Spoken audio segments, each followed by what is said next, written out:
Is anybody out there? What's up, Joel? What the fuck is up? Yes.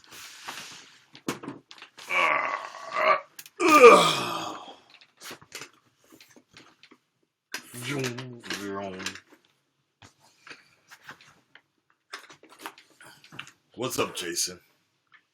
How you doing?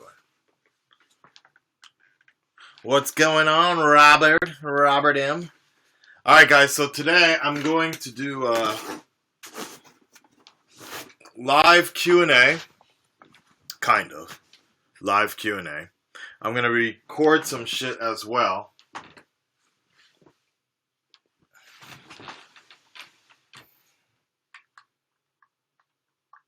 Give me a second. Set up all the lights. Real talk with Akasan. Real deal motherfucking talk. Thank you, Robert. I appreciate the fact that you think I'm an amazing person. You must be an amazing person, too, to recognize that. You ever notice I got this weird, like, bridge in my hair? If I pull my hair up, it's like right here. Like, right there. Right here. It's like, whoop! It's like somebody fucking cut my hair line. All strange. You can't notice so much, but it's like a side, like, I think it's called, it's a widow's peak or something like that. Alright.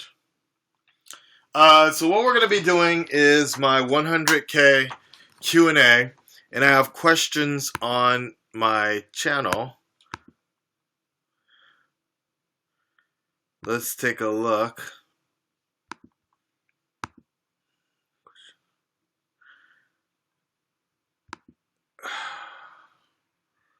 I asked people to submit questions a couple days ago. And then I asked people to submit questions months ago. And I fucked up both. Like that.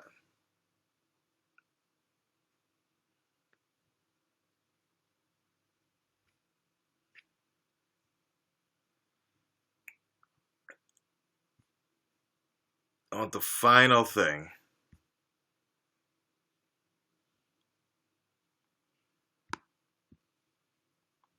So if you guys have some good questions, thank you, Matu. If you guys have some good questions, feel free to ask away. They have to be really good questions, though. People ask me, like, simple stuff, like, stuff that almost anybody would know, though. The answer to. Just see, hold on. Let me see if I can find it. 100K questions? No.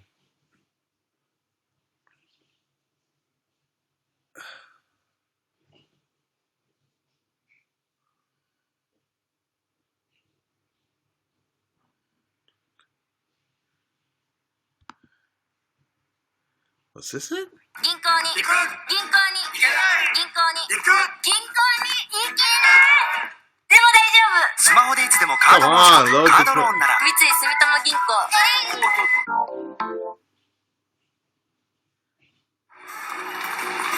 Hello everybody, Akasan here, and you probably can't tell because all Asians look the same, but I am back in Japan. Yeah, probably still all looks the same. Just trust me on it. I'm back in Japan, on my way to work right now. I just wanted to drop a quick update video for you guys, let you know. Taking a break from uploading videos and reactions and all that other stuff because I'm a little jet lagged and tired and just trying.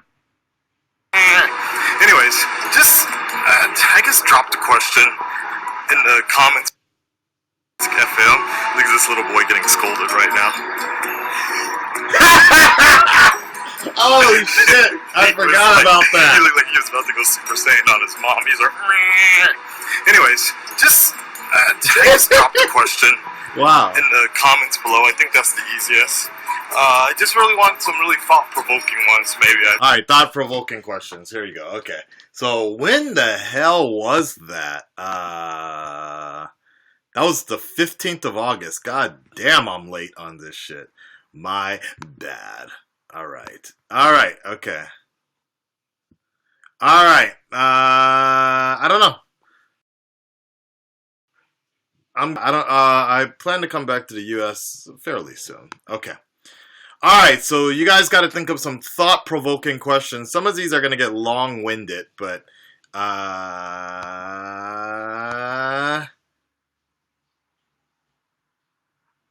yeah. Alright, here we go.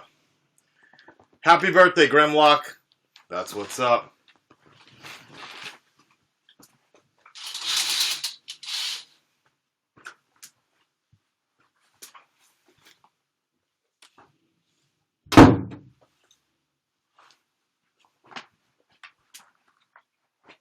Alright, we're recording now, guys. So I'm going to be back and forth here. Alright, so. 100,000 subscribers. Is 2016 really going to be over? No, I didn't like that one. Hold on. Okay. Alright. 100,000 subscribers. Wait. Over 100,000 subscribers, 2016 about to be over. This is Real Talk with Aka-san. Let's get into it. Untapped, uncensored, all raw. Yeah. Alright.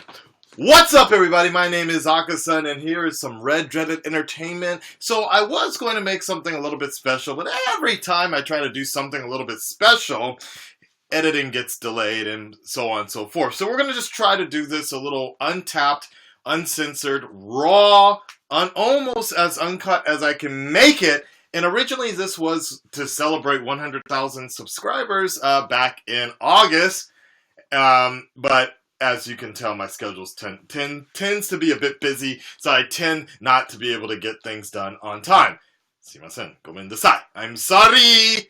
But because 2016 is almost over, I decided to just go ahead and combine the two and make the Q&A for 100,000 subscribers and the end of 2016. But let's go ahead and get into the first question. I asked this back in August or so. I also have the Red Red Nation watching me live on YouNow right now. What up, everybody?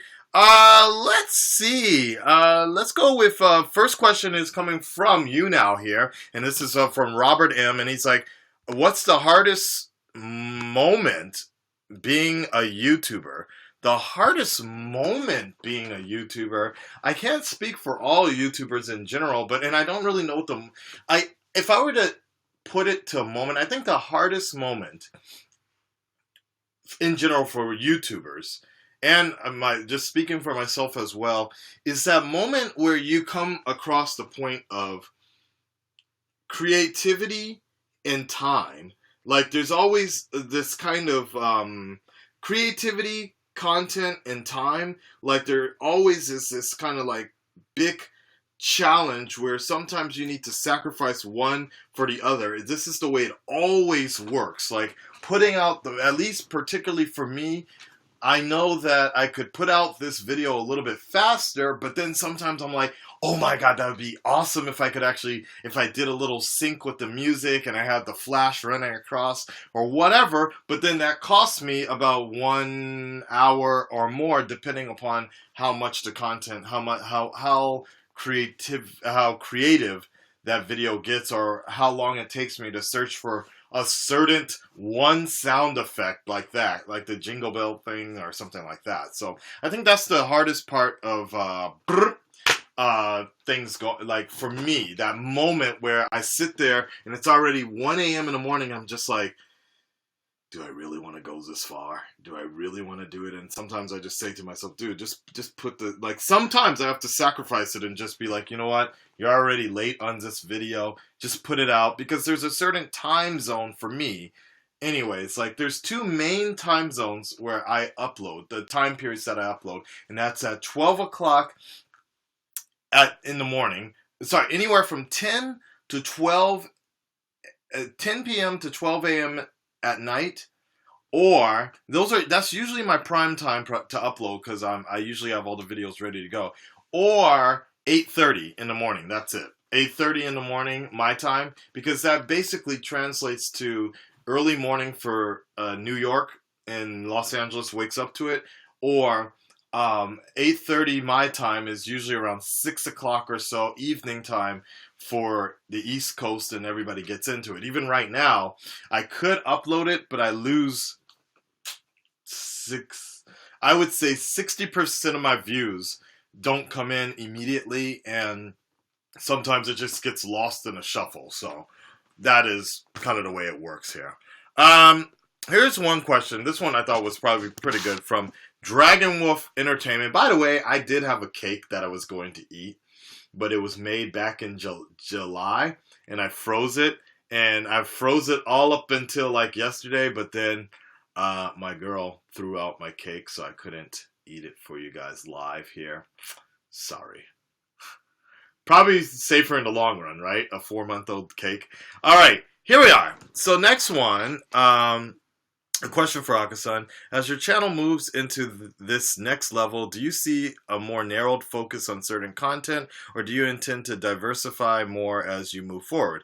Reactions are obviously the majority of your subscriber boosts over the last couple of years, which is why, understandably, that the majority of your videos are reaction review based. So do you see yourself doubling down on reactions to help continue the subscriber growth, or cut those way down to focus on other and new content video series? What are you hoping YouTube will be a stepping stone to? And at what point down the line do you see your channel taking a backseat to that future goal? That's a heavy ass goddamn question, Mr. Dragon Wolf. All right. Well, since this was written about 8 months ago, about 4 months ago, obviously you guys have seen changes to the channel since then. It has been a little less reaction focused, understandably so, as to why I did a lot of that. So I think that's kind of answered. That question has sort of been answered down the line anyways here, as we shift it more into, instead of Akasan's honest reactions, into Red Dreaded Entertainment. I needed to make that just more clear I just needed to make it clear. Like very, very clear that I never intended for this channel to be a reaction channel, but sometimes that's kind of the way it happens when you get so caught up in other things and how it works out. You kind of lose sight of some of the other audiences and what's made sort of what made you build up into sort of wanting to be a variety channel. But sometimes when you get that one thing, you focus on it and you start having fun with it a lot. You have a lot of fun with it, and then a year down the line, you kind of lose sight of like, damn, I used to do all this other stuff, but I got so into this thing, and now I've been trying to pull back and bring back stuff forward, or bring forward some of the other stuff that I used to do. On top of that, some of the newer stuff, and good lord, I live in the place like everybody wants me to tour around Japan. So I always get requests to do videos and vlogs and show people around Japan, but it was never that easy where I was living beforehand. So if anything, the easiest thing that I could always do was, or the most adequate thing I could always do, were the reactions. But now being back in Tokyo, a year into this, having the studio set up, interviews lined up, gameplay, tour videos. We got a drone coming within the next day or so, I believe, and we'll be doing some other things like that. So I believe, and then on top of that, for those that, the majority of that audience, like Dragon Wolf pointed out, I think I don't think the majority of the audience, but the majority of the views have always come from reactions. And what I mean is that my audience, my core audience, will always support anything that I do, generally, because they're not really just there for the reaction. because they can see anybody do a reaction. They're here to see my particular opinions and thoughts on things. So therefore, that translates into other stuff, whether it be gameplay, Japan stuff, real talk like right now.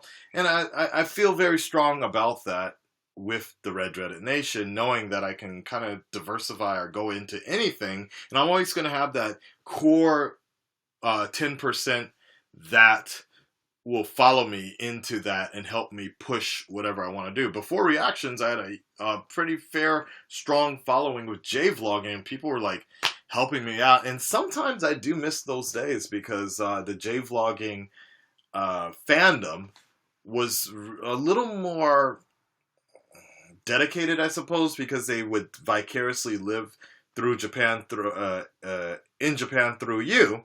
And, you know, these are the same people that would hook me up with cameras when I lost mine under the bottom of the sea and things like that. And I it's there still now with the audience. You know, half the reason I have, literally half the reason I have the computer, the new computer right now, the beast computer, is because of the Red Dreaded Nation making private donations and such.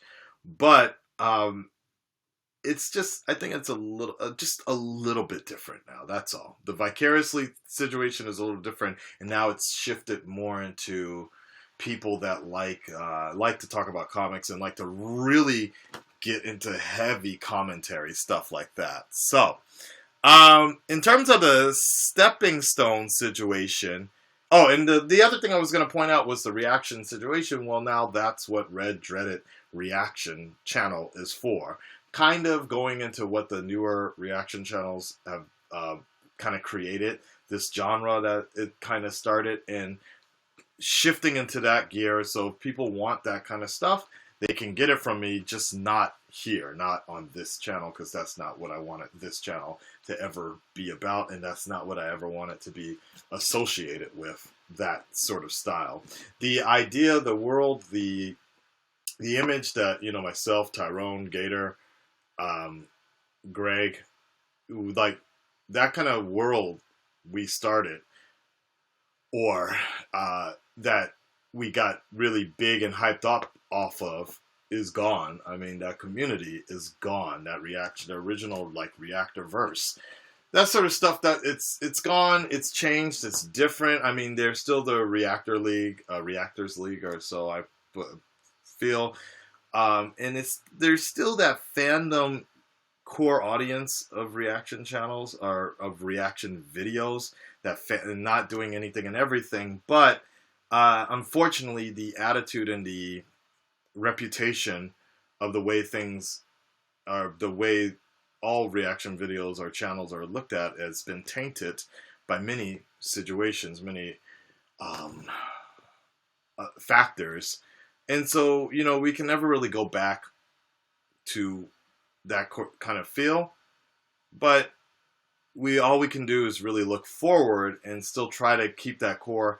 I think the fandom is still there. It's just, unfortunately, sometimes gets tainted by the occasional heckler or the occasional person that just thinks that all channels are bad. But I don't think there is a good or bad at this point anymore. I just think it's just different people seeing an opportunity for something that was popular. And, you know, it's the same thing as, let's put it this way. It's the same way as like Twitch started off as just a way like for gamers to express themselves or whatever. But then, you know, you see women that'll get up there, start twerking, and like really taint what many people felt Twitch was all about. But people that come into Twitch right now will assume that that's what Twitch was always about, is like girls twerking or showing their titties and shit to get a lot of subscribers. And so then they just assume like, you know, or like, for example, PewDiePie is very big. So you'll get people that come on to our Markapella or whatever, and you'll get people that will come on to gaming channels and be like, you know, you're not really so funny. Why don't you scream or something? Why don't you do something funny? Because they expect all channels to kind of be like that, I guess. Anyways, let's move on to this one. what are you hoping YouTube will be a stepping stone to? It's hard because I never really want it. Like, and that's another thing is like one of the reasons why we've had to make a lot of changes, or at least make a bigger dramatic example of like, look, it's not just a reaction channel. Or this channel doesn't just have reactions. There's a lot more going on because of that situation, because of that reputation, that image. Like, it's very hard to step out of a stereotype um, if you're trying to do more, if you want to do more. And when you have particular people that are willing to sponsor you, and when I'm sending these emails, every Wednesday or Thursday, I send business emails to people. When you have people that kind of look at your channel and they're just like, okay, we kind of like what you have, but a little too many reactions here. You know, we want to do this type of video. And I'm like, hell yeah, I want to do this type of video as well. But then when it doesn't get the same sort of traction as you would like it to, then it makes it a little different. That's what makes it a little more difficult. Like, there's people that offer, how can I say? There's people that will send you on trips to around Japan and such. Like, they'll pay for everything if you make a video about whatever, you know, to help promote traveling and travel industry. And I have a fairly strong audience that watch my videos based on Japan, but not as strong as someone like Charla or Rachel or even Tikio Sam. Like, Tikio Sam, one of the reasons like his Patreon is so strong is because of the fact that he can people are living vicariously through him in Japan and like what he has. But he's doing so well on that. So that was a whole nother thing. It's like, I don't really want to give up this channel. Sometimes I think it might be better to do that. But I also know that as long as I keep my channel the kind of hobby, with the hobbyist mentality and not as some sort of opportunist mentality, I have no desire to have a million subscribers. I have no desire to be the biggest reaction channel. I have no desire to be the biggest channel at all. My entire desire for this channel is just to be this output from me to you, the viewer, and hopefully cause some entertainment along the way. So as long as I kind of keep that sort of hobbyist mentality, I think that this channel will be okay, and that I won't have to give it up for something else. But you never know. You never know. I've often wondered if, like, I'm a little worried about sometimes with actors, they have to, especially in Japan, they have to sign this particular, like, don't talk about it type of clause. And I sometimes worry because my opinions are so strong on movies and such that I wonder if there was ever this particular situation where Warner Brothers or somebody wants to give me like $1 billion contract, but I need to take down these videos. That's a difficult one. That's a difficult choice right there. All right, 17 minutes on that one. Let's move on to another question here. Let's see. What is the point of life? Experience and memory. And making this couch sound like I fart. Okay. Was there a point in your life where you wanted to give up on your channel? Yes, there was actually. Ironically, that's funny that person wrote that how many months ago? They wrote that about 4 months ago, but it was about 3 months ago. I think I really did want to, or 3.5 months ago, right around that same time. That's funny. Yeah, but there was a point. If some of you guys vaguely remember that, when I was going through a lot of thought-provoking situations, I met the guy who inspired me to continue J-vlogging and to make a channel. One of my main inspirations, I met him, and he had he had some input about reaction channels, and it's just that, you know, I had a great time meeting him, but it was also this situation.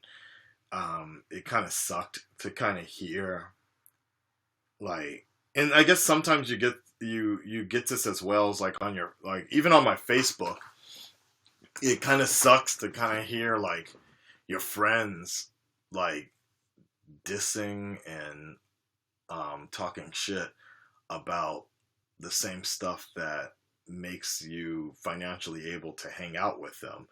But and it's just kind of weird because it's kind of like, it's, I guess, and I've talked to some of them. I was just like, hey, so you know I do reaction videos, right? And they're like, yeah, but you're not really in the same category. But I'm like, but these grade A under A videos like you're reposting or whatever are these people that are blaming reaction channels. They see me as part of the same category, but going, no, like, you're actually giving input, you're actually giving content. But I'm like, yeah, but if you're talking shit about it, like you're just throwing an entire like this blanket statement that's going to affect me as well, because you get people that look at it and they see the box in a box and they'll be like, oh, he's just exactly like what other people are talking shit about. So it kind of sucked about that point, but at the same time, there was after I visited LA, I collaborated with Tyrone, and he and I had like a 2-hour conversation before we filmed anything. That's why we were so tired, because we filmed at like 3 a.m. in the morning, but we met around 9 o'clock, and we were just talking about other things and like life goals and how we're both going to take our channel. And I met up with Gabby as well as Greg, Veronica. There were some other people I met with, but I can't remember. Superhero News. And the thing that's interesting about this, and is like all these YouTubers, everybody I met, all of them are minimalists. And what I mean is the fact that when you go into their homes or their studios or whatever, what you're seeing on camera, like sometimes you think like they got this huge room or something like that. Nah, they only dedicate maybe 10% of their channel, 10% of their room to their channel, basically. It's like that one episode of Black Mirror where the American Idol parody or whatever. This is the one. Like it's kind of like you know, when at the end of the spoiler, at the end when he gets up and he's like about to cut himself and shit, and he's like, tune in next time, and he stops the camera and he gets up and you see like it's kind of like this fake room. That's kind of what it is when I visited all these YouTubers and we were filming. It's not this huge open room. It's just kind of this space that they reserve only for shooting YouTube. Whereas with me, my entire deal, if you look around, my living situation is basically the same. It's where I watch TV, where I do everything is where I record. I mean, it's the studio. The studio legitimately is my living quarters as well. And it's kind of one of those things like TKO Sam was saying, like, because like people were really wondering why I was stressing so much to try to get a dedicated space for my YouTubing and such. But then once people came in, they started realizing, okay, I see why you need something this big, because it's not just me sometimes on camera. I got Dante, I got Callie, I got other people that slide on in. And even in the future, there's more I want to do. If I want to really push this channel stronger, I want to really actually legitimately have like a separate studio, like maybe kind of a little bit of both, kind of similar to what PewDiePie does, kind of similar. But it's just kind of interesting because it just shows like the different amount of investment. I mean, look at Tyrone, and Tyrone has not changed at all for what he's done. Unrested, one of my friends, Jay Vloggers, he's changed a lot, and I think it's good what he's doing. He's had to change for the better, while others have just straight quit. We've had a lot of YouTubers just straight quits this year. A lot of good friends of mine just straight quit because the demand of private life is stronger than their hobby of doing YouTube and such. And I think that's there's always comes a time where, like for me, I worry about the fact that I was spending way too much time on YouTube and not spending enough time living in Japan. And by the time all is said and done and it's time to go back home, I will have no memory of doing anything in Japan other than working at my job.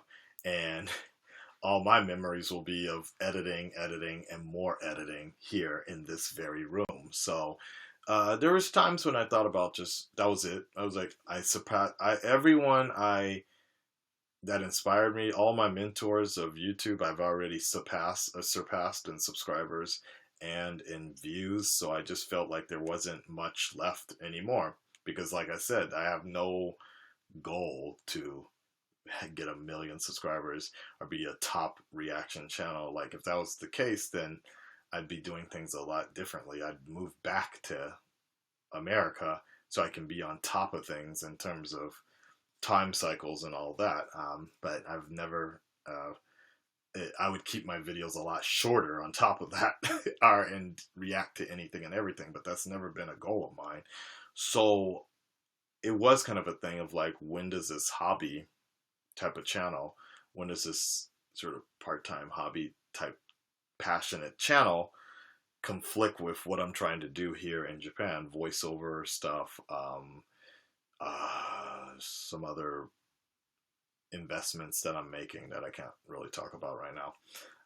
When is that the problem? And then on top of that, the lack of Japanese. That the time, I've gained so much weight in the last couple of years. I saw a video of myself before the YouTube channel and then after, like 2 years ago. It's a huge difference. So there's also the health concerns here about the fact that before I was doing YouTube full time, or like seriously, I used to go to the gym and just talking to Dwayne from Couples Reacts about this same deal is like I used to be able to have that extra time to go out, but now that time I sacrificed just so I could crunch out video after video. So yeah, but I got over it now. Like at that time there was a lot of frustration, and unfortunately the wrong people saw some of those videos and such, but it all worked out in the end now, and I don't think I'll be quitting my channel anytime soon. All right, let's move to part 2. Oh, okay. Woo! That was a long one, guys. Yes. Do you see yourself flying over the stage to collaborate on your short film?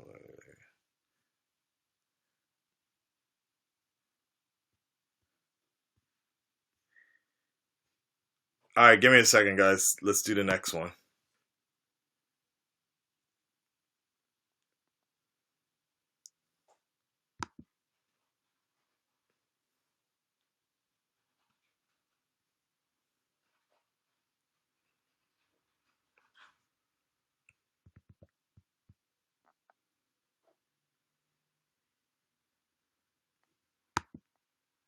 Justice League trailer is tomorrow? Yeah, right. It's highly doubtful that they would do it. If they do it, that's just dumb, because people are busy. Very busy. But if it comes out, I'll try to get to it. There's no rush for me. Okay. I've answered that one a while. Why did you move to Japan? It's been out there for a while. Yeah, so it's out there. Travel goals for 2017. I don't know about 2017, but I love to go to India. I want to go to maybe try to return back to the Philippines. I don't know. I don't know who I would cast for Lex Luthor. I never really get into that too much. All right. Any YouTuber in the world? No idea. All right. Let's get into next one.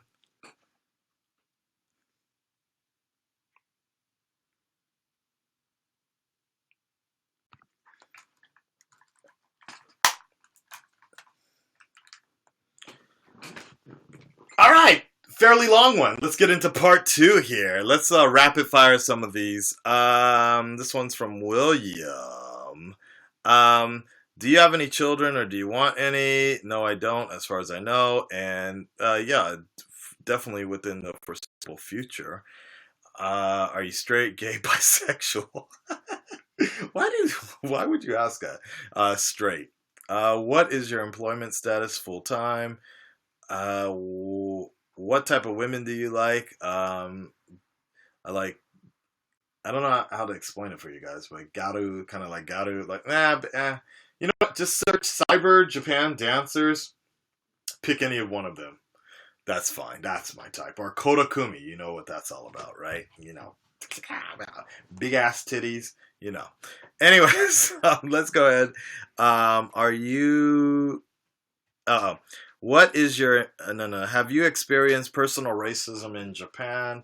Not directly personal, but there's always like sometimes you have to wonder if some of that's been coined up to like you're like, wait, did they just say that shit because I'm a foreigner?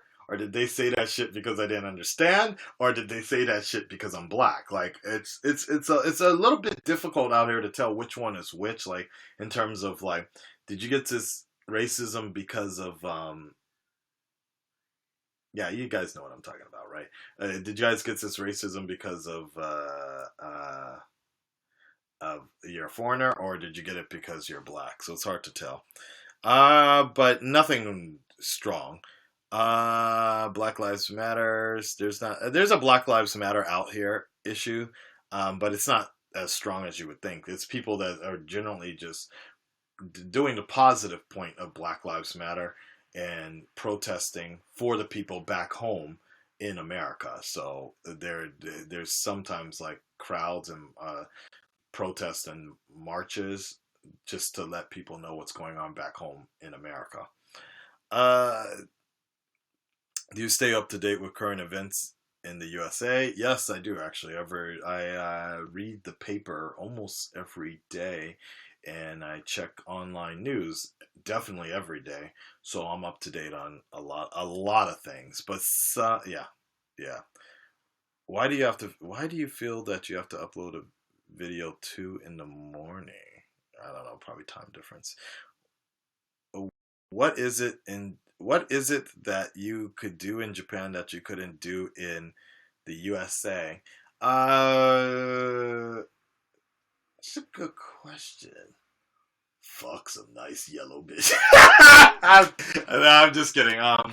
There's what is there something I could do? Like even that joke, I said it jokingly, but that was no difference because I actually had a Japanese girlfriend in LA as well for like 6 years, so there's not much of a difference. Wow, yeah, now that I think about it, it wasn't really that different in Los Angeles than being in Japan. I guess the biggest difference is really the food.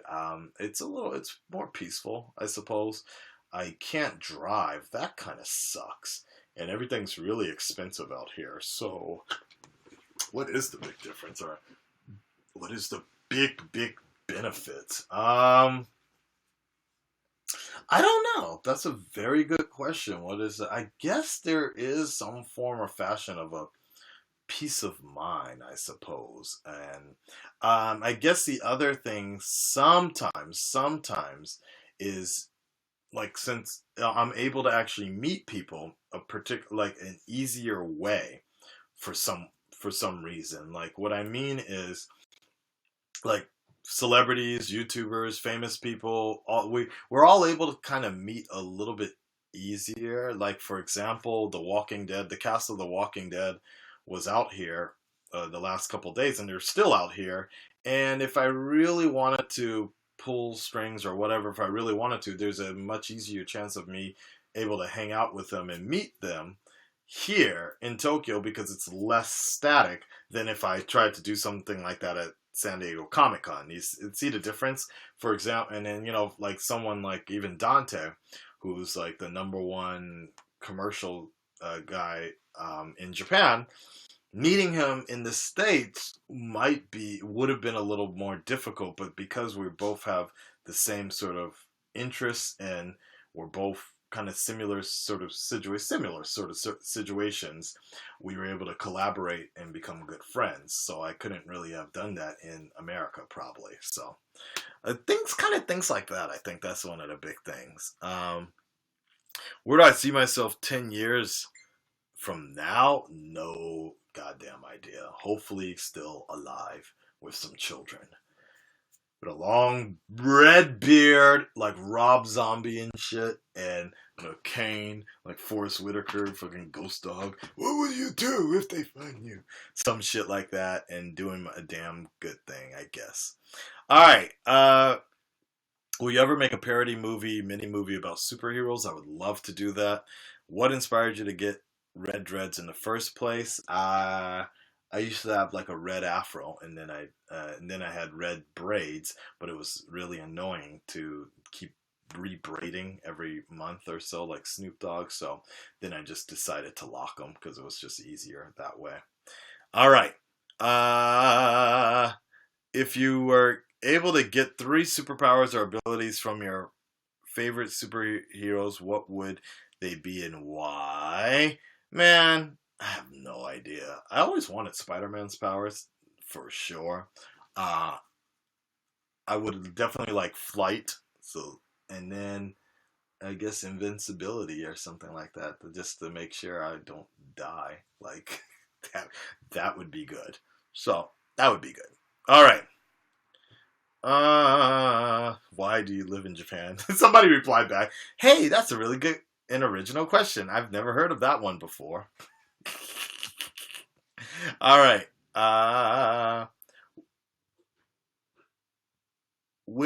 When you stop YouTube, would you look into using other multimedia platforms for all the Red Dread Nation to know how you're doing? And if so, when do you think? Estimation. Will you ever quit YouTube? Yeah. So this one is this goes back. It goes into YouTube type of stuff. Is nothing lasts forever, and YouTube is a very stable platform sometimes, but it is very unstable at the same time. Very unstable. So, and you got to look at things like Vine. Vine wasn't really making money, and they had to close it. Nothing lasts forever, and YouTube might just be one of those things that come 2-3 years from now, because YouTube doesn't make money. YouTube doesn't make Google money. And Google, sooner or later, is going to have to put their foot down and be like, yo, it's a losing platform type of deal. And that concerns me. So that's why anytime Google makes these changes or something like that to YouTube, and people bitch and complain or whatever, if anything, they start getting richer off of this kind of stuff. And that whole thing about being, what was it called? Affiliate, advertising friendly, right? It's so funny to me because I saw so many people complaining that their channels getting deleted and such misinformation, and it really annoyed me so much to see. I felt so bad to see some of these kids, because a good amount of YouTube people watching YouTube are kids. It really made me mad to see people misdirect. I'm talking about big YouTubers misdirect their audience and stir them into a frenzy, while at the same fucking time an advertising banner would come up on that same video that said that they weren't getting paid for their videos. It was... Anyways, the point I'm saying here is the fact that, when these changes you got to understand that Google is doing it so that they can actually make a profit off of YouTube. And if they don't make a profit off of YouTube, they're gonna lose. They're gonna drop everything. So if they lose everything, if they drop everything, I lose everything. All YouTubers become a disappearance in a heartbeat, like that. Um, and it's very possible. People act like that won't happen. Now, look at Vine now. Look at Vine.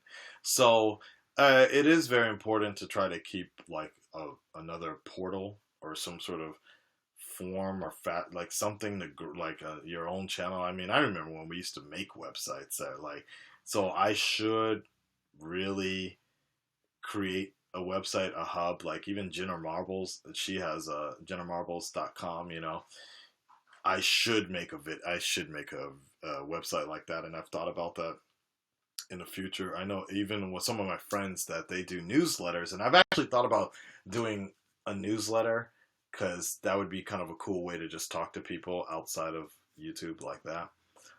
But yeah, it's important. So,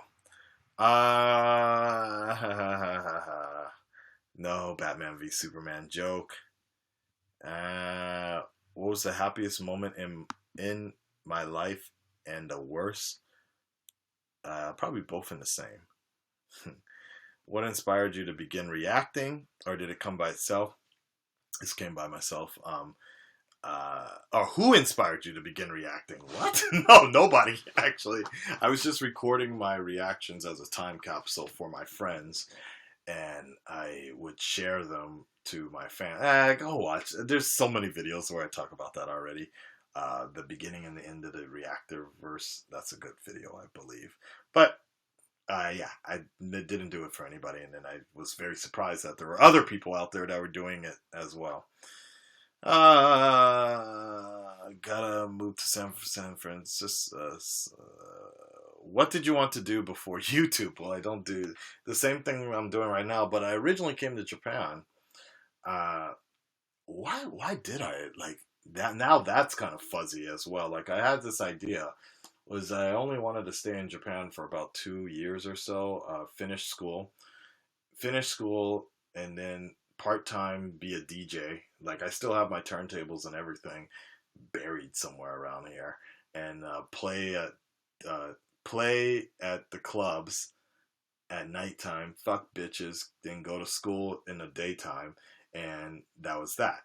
But of course things changed, and things kind of reworked and such, but I don't know. Now it's kind of just a mix between the two, except the whole fuck bitches and things like that. So, what favorite Asian country you visited? Well, I guess technically Japan, but the second favorite Asian country, Korea. Korea. I really enjoy Korea, and I really appreciate the fact that Korea is on top of the pulse of movies, getting movies on time. So that's always been a good one for me. All right, 12 minutes on that one. Why the red dreads? Just happened that way. Why do you call yourself Aka-san? Aka is red. Let's see. Let's see. Welcome back here. If YouTube changed your, okay, you talked about before the fact that it isn't just a reaction channel. Okay, good. Retro Plays is on it. Yes. Okay. They were asking. They were just like, if YouTube changed the guidelines and I wasn't able to create reactions, what content would you produce? Well, I got a lot of other content that I've been producing, so it'll be okay. But even on top of that, even like let me just say something about that. Like I actually wish that YouTube was a little stricter on making videos in terms of like forcing people to edit more, because if that was the case, well, see, at this point, I don't even know if it's even at this point now, but if that were the case, I'd say hundreds upon hundreds of channels would stop existing. Like we would slim things down, and even now I still wish that YouTube would drop a hammer. Like I always thought they were going to, And because what happens is when you upload the videos, like the full videos, you get copyright claims through a lot. Like at least with most of my, like for K-pop videos, that always happens. Guaranteed. It's in the system. And so then all I'm doing is making the Korean record company money for that K-pop Friday reaction. But for example, if you did the same thing with a full episode of The Flash, but cutting it down, you're able to keep it as your own because it becomes it becomes transformative. Thus, I always thought that if YouTube implemented a stricter point with that would force everybody to just edit everything. For me, it would be no problem because I'm already in that frame of mind of just cutting out like the slow points and only putting the highlights. I'd be fine with it, but I know a good amount of other channels would not, and they wouldn't do it because they wouldn't do it anymore because it's not easy to produce those type of shows. It takes me about 2-3 hours to do like The Flash or those TV shows, any TV show. That's why I don't do many TV show reactions, because it just takes so long to do them. But I enjoy them, and I feel like it's my own sort of video. The main point here I'm trying to say is that I really wish they would drop that sort of hammer there. So then at that point, people will just be like, okay, YouTube did something about it. Those that don't want to work for it won't be around anymore, and then people will stop jumping on reaction channels that actually try to put some stuff out or will take the extra time to edit their stuff. So it would basically the sense of being a lazy channel or a lazy content stiller would be gone at that point if there was some official sort of hammer that gets dropped and it's like boom. And then people would also wake up and be like, hey, why isn't this shit channel gone? Well, actually, it's not really a shit channel because the rules were given finally, and now edits have been made, so there's not much you can prove other than that you're a fucking hater at this point, right? So I hope, but whatever. It's so not my concern of nowadays, right now. All right, my favorite movie every once in a while usually is The Dark Knight. Usually. All right. Would you rather miss the last 15 minutes of every movie or adopt a baby every time you hear "Don't Stop Believing"? What the fuck? What? I'd say adopt the baby, probably. That's probably the last 15 minutes. Wow. Okay. All right. Anything? Have you ever thought about residing back in America? And can you also speak Japanese fluently? No, I cannot. That's one of the things. I'm really trying to take a break from the channel or something to try to get more free time so I can study. I have my right over there, Japanese for busy people, because it does get a kind of annoying when I go out sometimes, and I get in those situations where I don't have someone to translate for me or whatever, and I can get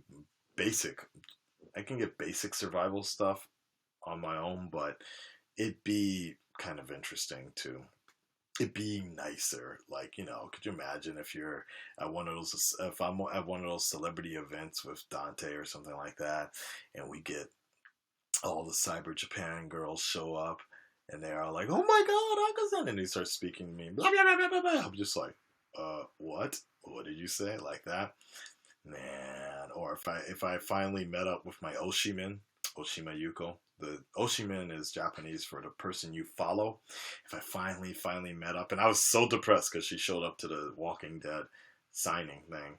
I finally meet up with her. I'm like, oh my god, and you want to say everything, all the right words, but she can't understand anything you're saying. So I want to study more about that. That's my goal. That's my focus here. What was the other question? Oh, about residing back in America. Yeah, I plan to. Have you ever considered making a talk show mixed with your reactions, like reacting to a certain video? Yeah, you can tell that some of these commentary afterwards, you can tell some of these are older because I've been doing that quite a lot now. When I actually put review or discussion in the title, I goddamn fucking mean it. You guys have seen that shit, right? It's like a 5-minute reaction, but that shit is like a 10, 15-minute discussion, man. Like, when I put it in there, like, yeah, and I'm not trying to call out other channels, but when I put it in there, I literally mean it. It's a full blown discussion. All right, let's see. Anything else?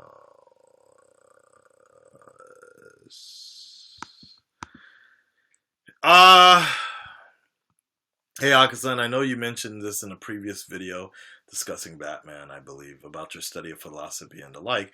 What schools of philosophy do you find most interesting, and are there any philosophers who have inspired you? So yeah, studying I've always found that nihilism is actually very interesting for me.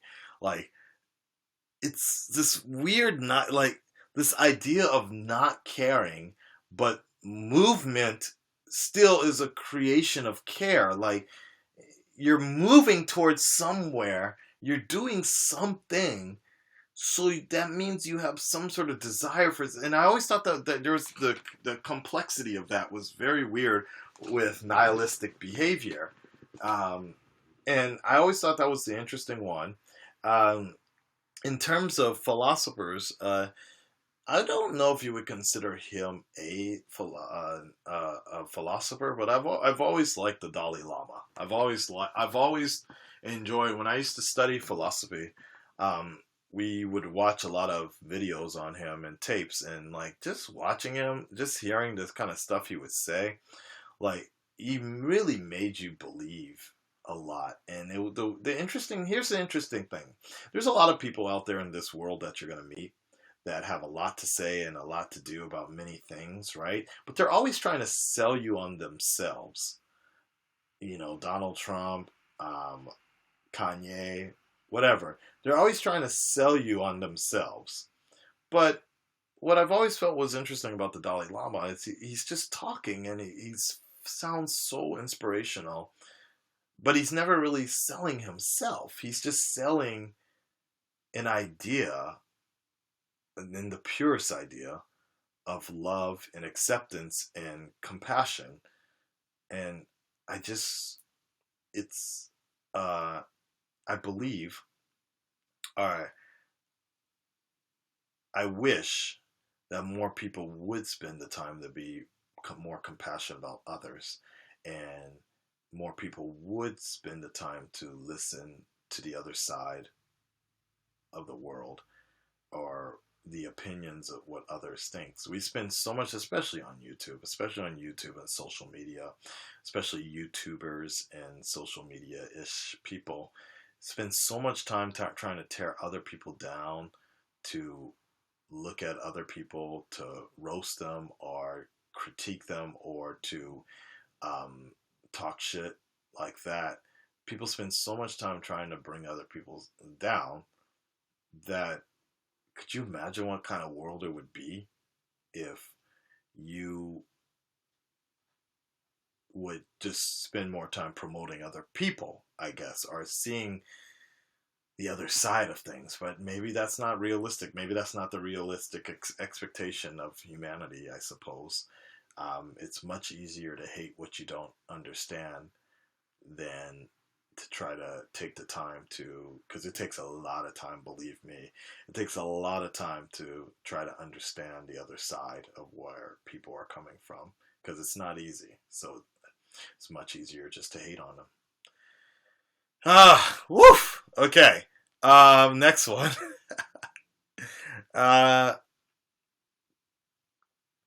Let's see. What's this one? This might be a harsh one, but how long do you plan to stay with this channel? Many YouTubers stop putting content after reaching their sub goal. Yeah. So we kind of crossed that one already. Not saying this is the case, but everything has an end. By the way, what's the next sub goal? I think my next sub goal is not that important, but I guess my next sub goal would be 250,000, like that. 250,000, because I hope I could be in another studio by then. And I really want to bring in more celebrities, more guests. Um, honestly, I kind of like what Phil DeFranco does sometimes. I don't think I could discuss social issues the same way, but I like what Phil DeFranco does, and sometimes the format and how he has guests on the show. I'd really like to do something like that. I don't think I can do it on 250, but I just really want to get more cameras in, more cuts like that. Just something like that. Even one of my friends, Philip Tan, is a very strong, fairly well-known DC artist. He's here right now, and so I'm telling him, like, come on in, dude. We got to get you into the show, like that. Jessica Nigri, I talked with her, and she wants to come in as well next time she's in Japan. So things like that. I really want to get set up a little bit more like that. Yeah.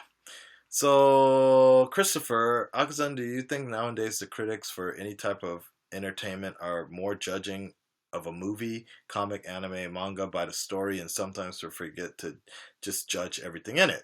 Like, for example, a movie is story, visual, acting, pacing, music, and they give 90% of the judgment based on the story and pacing and barely mentioning the other parts of it. It's like judging something with only a portion of it and giving it a score with a portion of that alone. Oh, that's a good question, but like, let's take a look at Batman v Superman. Like, a lot of people praised Snyder's visual efforts, but I think story means everything. Some of the greatest stories were just told in black and white with pen and a paper. That's it. That, like, we left it to sometimes it's kind of an insult to our own human imagination to when graphics are good and godlike and such, because we are dependent upon someone else to fill in those visual blanks or fill in some of those blanks with our minds, that our minds usually would help instead. The emotions and the feelings get invoked. Music helps push the feelings more, right? So, I think what happens is because we have run into more of a franchise feel, more of a franchise type feeling, then because things are stories are now based upon where franchises match up, like Rogue One is a good example. You're basing it upon the other 7, 5, whatever movies and franchises that tie-ins that have come out before it, and it's harder to actually just rate a movie based on standalone.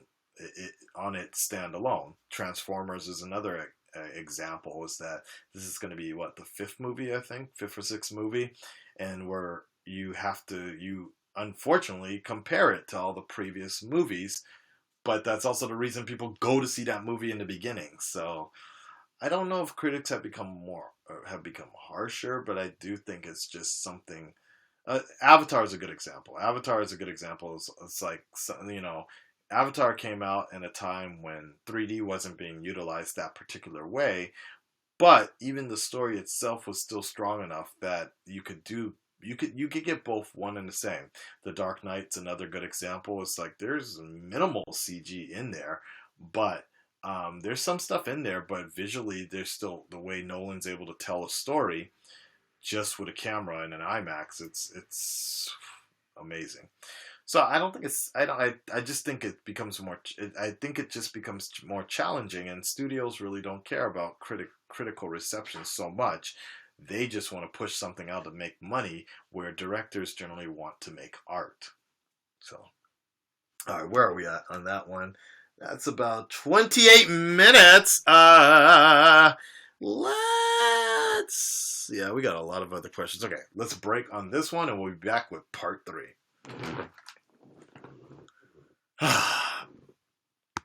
What's up, guys? You still with me? Hey, thank you for the bars, Alex. I appreciate that. Thank you so much. 1,000 bars. bars. Woo! Hey, Grimlock, you too. Thank you so much, man. Robert, thank you for the 66 bars. Mr. K. Brav Wells, 15 bars. Thank you. And Mr. 121876, whatever. Yeah. All right.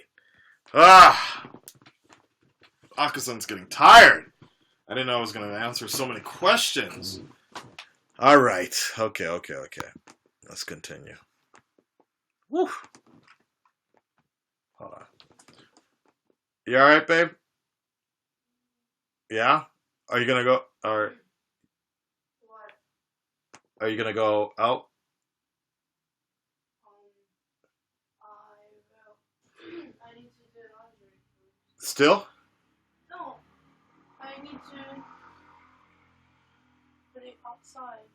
Oh, okay. Should I go? Yeah. Why don't you just do it when you come back? I can do it. It's already washed. Yeah, I can do it, though. Is that okay? Like we leave it in the laundry? I don't think it matters. Yeah, it's fine. It doesn't get moldy? In 1 hour? No. It's been like 30 minutes after you finished. Okay, if you want to put it out, it's fine. Just leave it. Just go take care of your thing. And we can...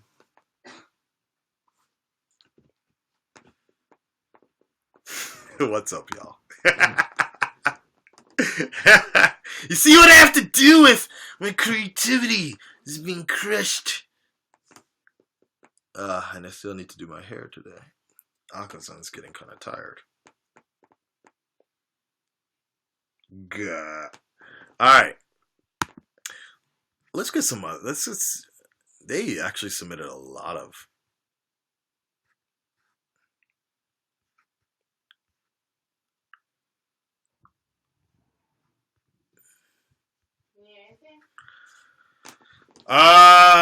maybe some water. That's about it. For tomorrow or... Oh shit. Do you want karabi or something? Or meat? Or anything. Anything you want to eat for tomorrow, but we need something for breakfast. Lunch, dinner. Yep.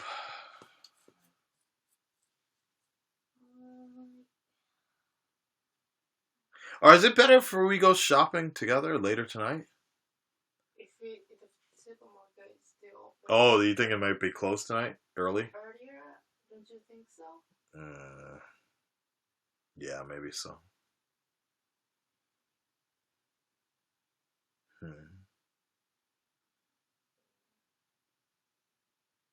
Maybe just get minimal stuff and then... Yeah. Maybe it's better. What is better? To get the stuff now. Are you just going to go down there? To Life? Maybe see you? It's far. Yeah, or... Alright, then don't get water then. Just get light stuff. I can get water at the konbini tomorrow.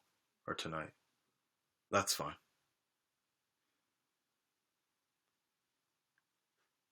Alright. Alright, woo! Okay.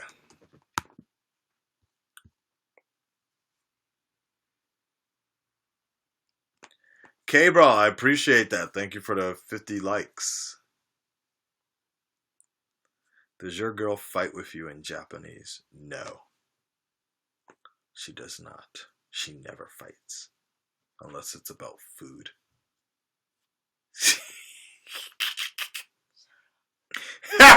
Did you guys hear that? She just whispered, "Shut up."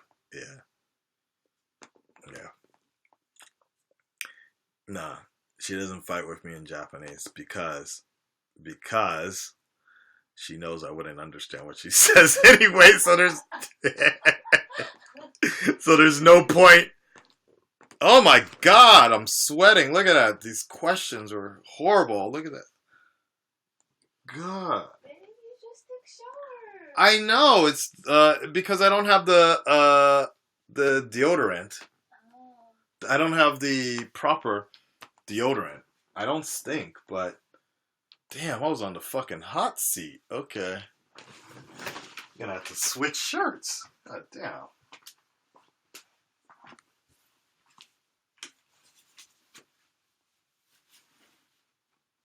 I need another Akasun shirt. Okay, here we go.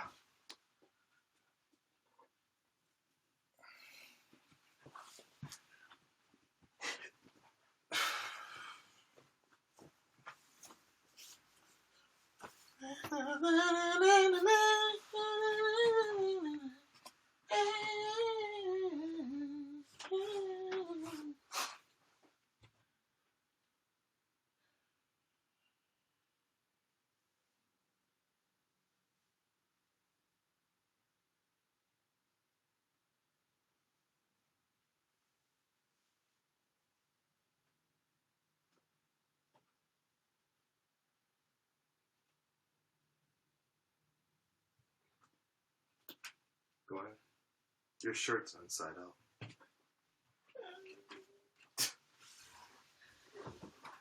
Inside out shirt. All right.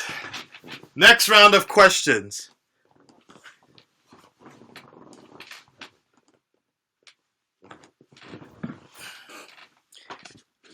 Well, visually, I think one of the reasons people like I've never been a big fan of the Bayformers, but I just saw this trailer yesterday. So I saw Rogue One in IMAX last night.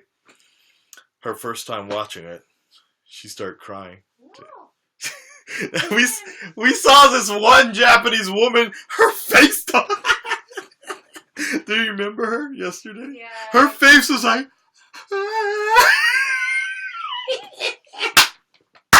And she looked kind of dumb because of the IMAX glasses. So, like, her face was kind of like, she looked like one of those old people.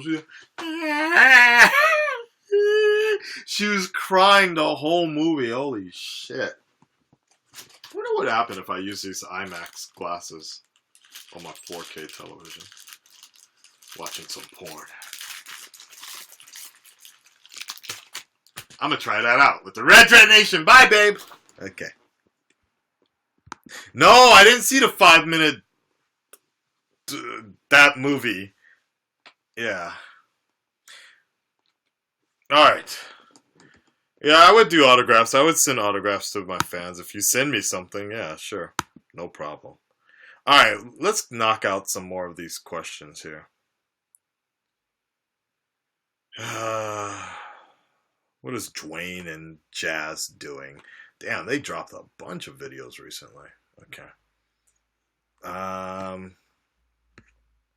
Is anybody on YouNow, by the way? Is anybody on YouTube, by the way, looking at these videos? Do I have any hope for Justice League? I always try to. Snyder and company, they always push me. Like, I always get up. Like, kind of like when I start believing it a little bit, but then something happens. Something comes out. Some sort of news comes out that makes me be like, fuck, they tricked us again. Like that. I think me and Greg and Jerry are on the same page like that. Okay. All right.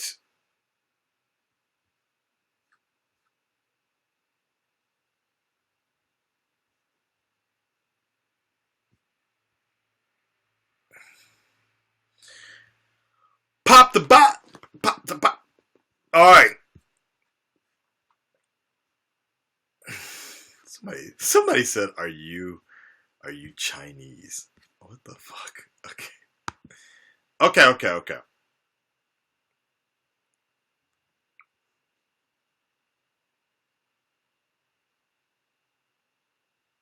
Yeah, I'm not a big fan of Transformers, just mainly because I don't have there's not any like emotional investment in the characters for me. The first movie was great, but then it just started going downhill after a while. I don't know. I just felt like the story wasn't really interesting to me anymore, so it started becoming just visual fights, and I'm cool. I watch it on my regular TV, and that's enough for me. But I'm kind of interested about The Last Night because Bay is shooting with IMAX and an IMAX 3D camera at the same time. So I'm very interested to see what something like that will look like in the future. That's a game changer right there. A Gabe changer. All right. My eyes are probably all fucked up. Okay. If you want to ask me questions, you better answer. You got to come on YouNow, man. That's how it works. Y'all know that. All right, let's continue.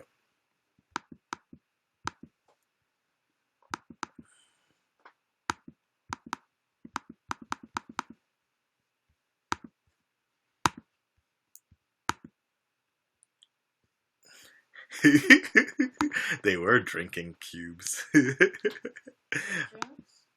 Drinks? Sure. Alcohol? You want alcohol now? Yeah, maybe a good idea, huh? Go to the party drunk. We're trying to figure out if we should go to a club tonight, guys, or like something more hoity-toity. Or should we just go out to the streets, Shibuya intersection? I've never done the Shibuya intersection thing, and that would be kind of cool, because if it's anything like Halloween or Times Square, that might be kind of cool to capture that moment. That is kind of cool. But the party that we got the information to also looks kind of interesting too. It kind of depends, like, what me and Dante can collaborate on, I suppose. Club all the way, yeah. Perhaps. Babe, I think I'm just gonna go to the lights. Alright. The stairs a bit far. Yeah, I agree. Do you have nail clippers? I have nail clippers, but I don't. haven't seen it for a while. Yep, nor have I. There's somewhere around here. I need to clip my balls. Alright. Okay, see you later. Alright, see you in a bit. Hey, can you get me a Coke or something? Alright. Pepsi, strong? Strong? Yeah, non-diet, please. Yeah, Dante's still actively doing commercials out here. Alright. You say you needed drinks too? Sure, yeah. No wine anymore? There's wine right here. I can just drink wine. That's fine. No, I mean, I'm thinking about myself. Oh, okay. Strong or beer or... Yeah. Beer? Yeah. Beer? Maybe beer. Highball's good.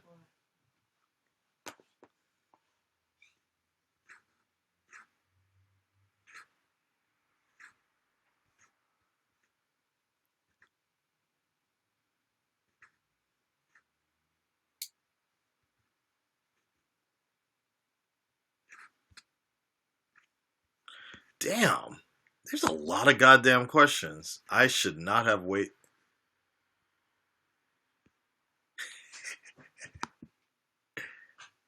Alright, okay. Alright.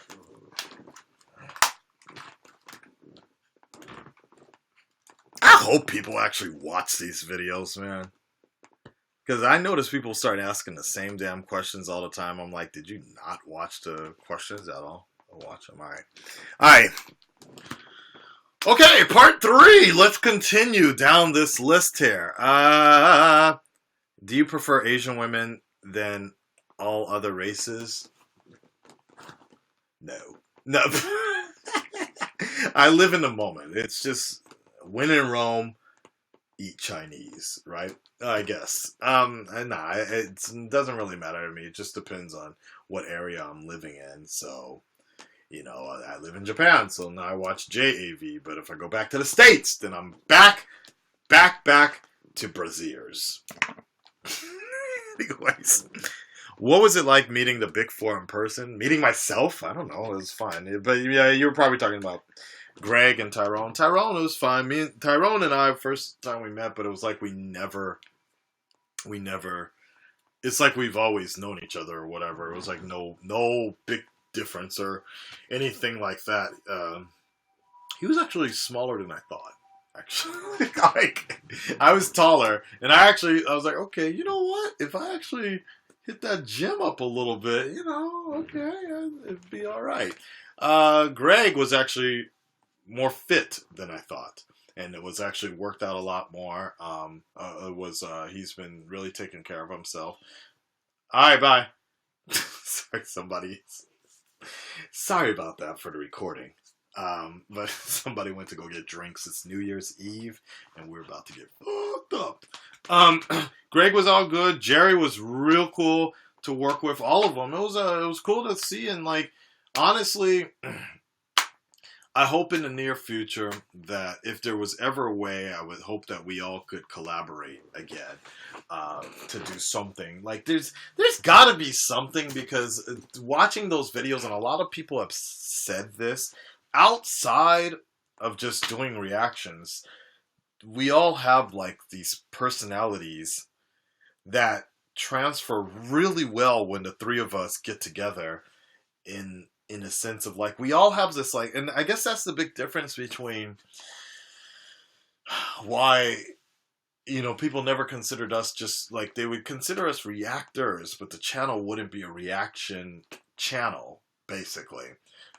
Maybe Tyrone more than Greg and myself, but we have the ability to do so many other things, and people really liked when we mixed well when we got together, because we could feed off of each other. And it must be an acting thing. It has to be some sort of form of being a entertainer, actor, or something like that that works really well. But there's always this idea of like, there was something more we could do that'd be great, basically. And I've seen that with other people now through Dante and Callie. Like it works really well. Like, when people are in the business or in the industry, and you can really bounce things off of them compared to something like with the Dating in Japan Japanese video.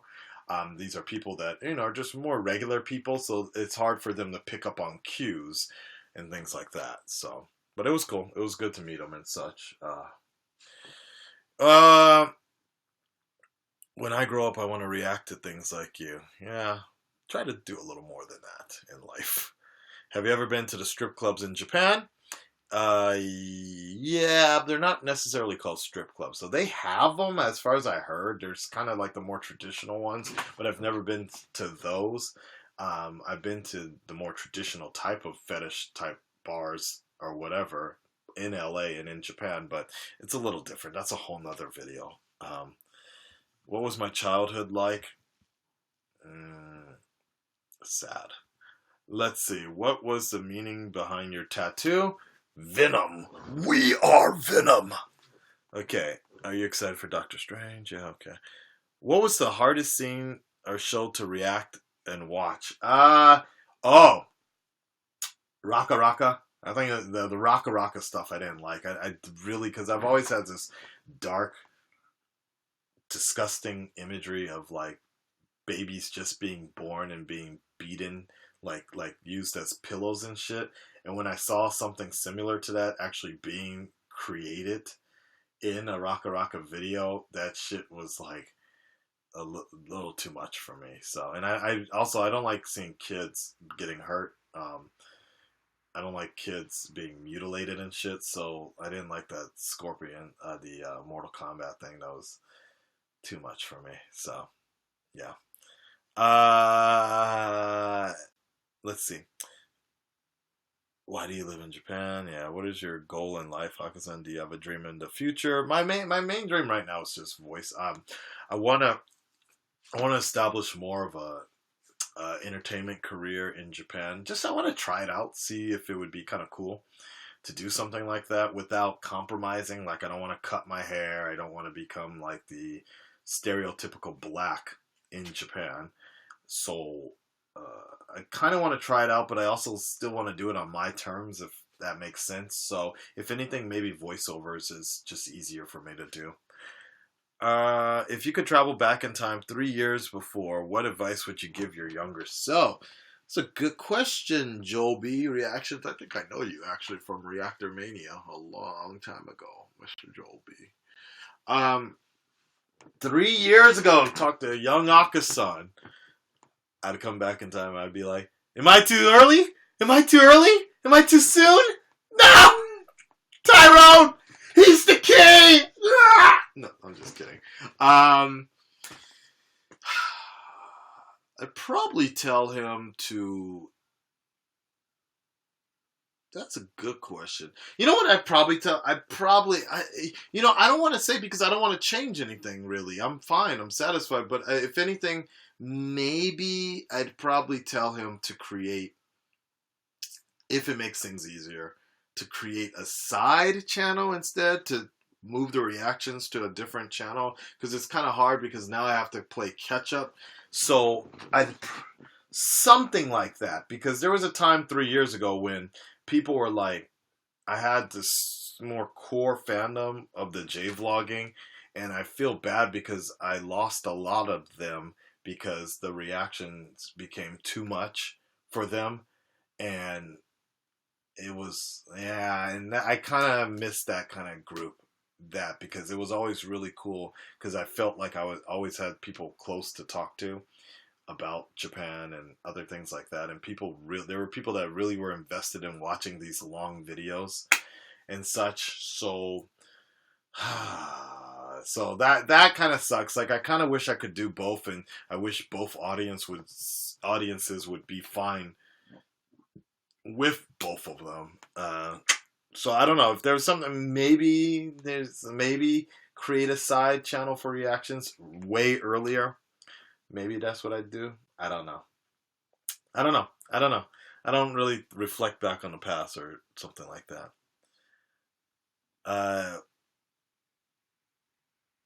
Why? Will you come to France one day? Sure, why not? Anything?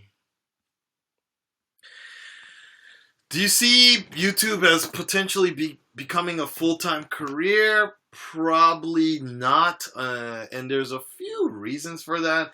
It's possible, if I went back to the States, it is possible to have a full-time career as a YouTuber at this point. Maybe I could, if I really wanted to, maybe.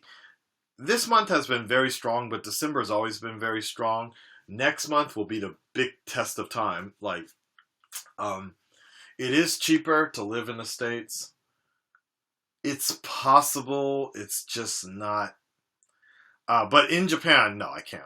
I can't do it at all in Japan because of my visa. So even if I wanted to, I can't, because my visa is all dependent upon my job that I currently have, my full-time job now. So in order to stay in Japan, I have to be a working Negro and such.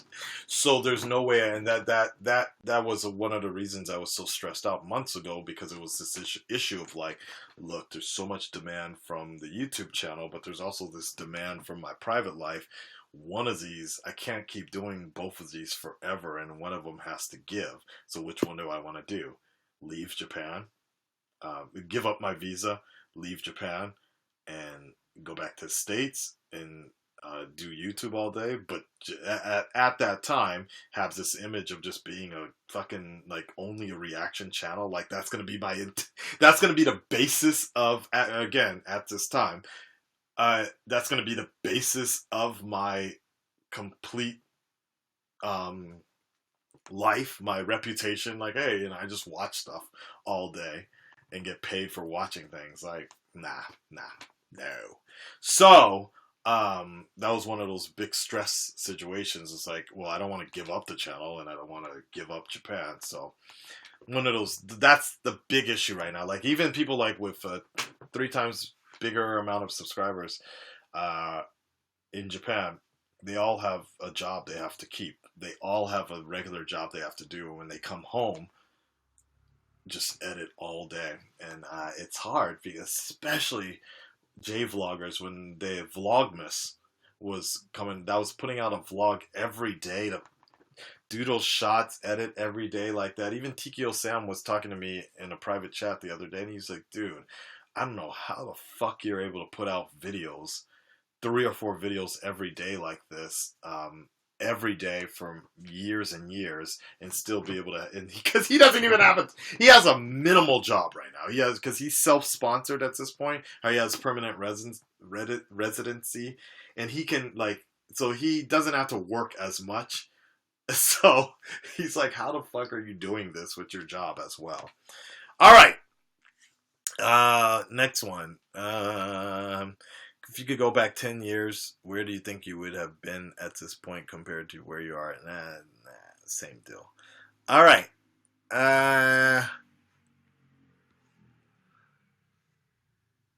Have you ever read? No. Okay. What thing will you miss in LA? I'll miss my family, the food, and the prices of electronics. Is, believe it or not, guys, it's actually much cheaper in America to buy products, TVs, everything. It's yeah. This is a question. I hope you can answer it. I saw your videos when you were in LA, all of them, and I saw you very, very happy. How come you don't stay with your family, your friends? What can you do? But yeah. So yeah. It was, it was good to be back in LA with my family and my friends, and it was great. I was definitely happier, but I was also visiting as well. I'm sure if the tables were turned and I was just visiting Japan, I would look very happy as well. It's just that out here in Japan, it is my main stay, my job, everything, and on a daily basis. It's very different when you're on vacation versus when, like I said, working all day and then you come home and you're like, hey guys, what's up? Akasan's Honest Reactions or whatever, right? And you have to sit and grind on that editing bay to get 3 or 4 videos out every day. It's very different. The hustle, you're grinding versus being on vacation. All right.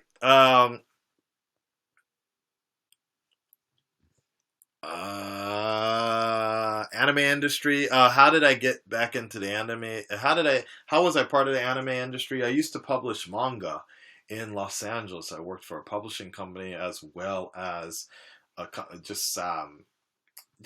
was in the industry. I had my hands in a lot of different things and meeting different manga artists. It was a long time ago though, so I'm sure most of my connections are all dried up now, but a good amount of my friends have created some really cool stuff. You guys know Afro Samurai, the Linkin Park video, Breaking the Habit, things like that. So that's how I kind of got into it.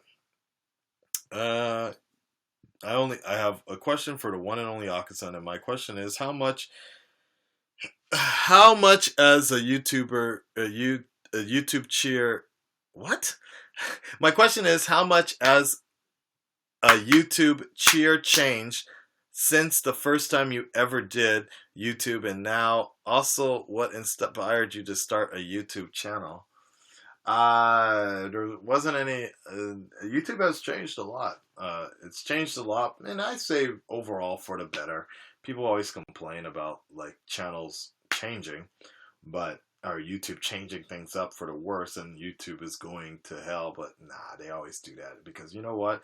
You know who benefits from all of that every time they make the videos? The same motherfuckers complaining in these videos about how YouTube is shutting down my channel or some bullshit like that. Where, ooh, hey, look at that advertising logo right there. Hey, I just made some money off this panic video, so it's all good.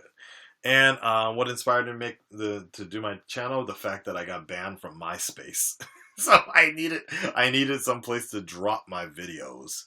All right. Am I gonna bring back the wall that I had in my videos back in Fukuoka, covered movie posters? No, but now I have this. So at that time, I didn't think I had anything. Okay.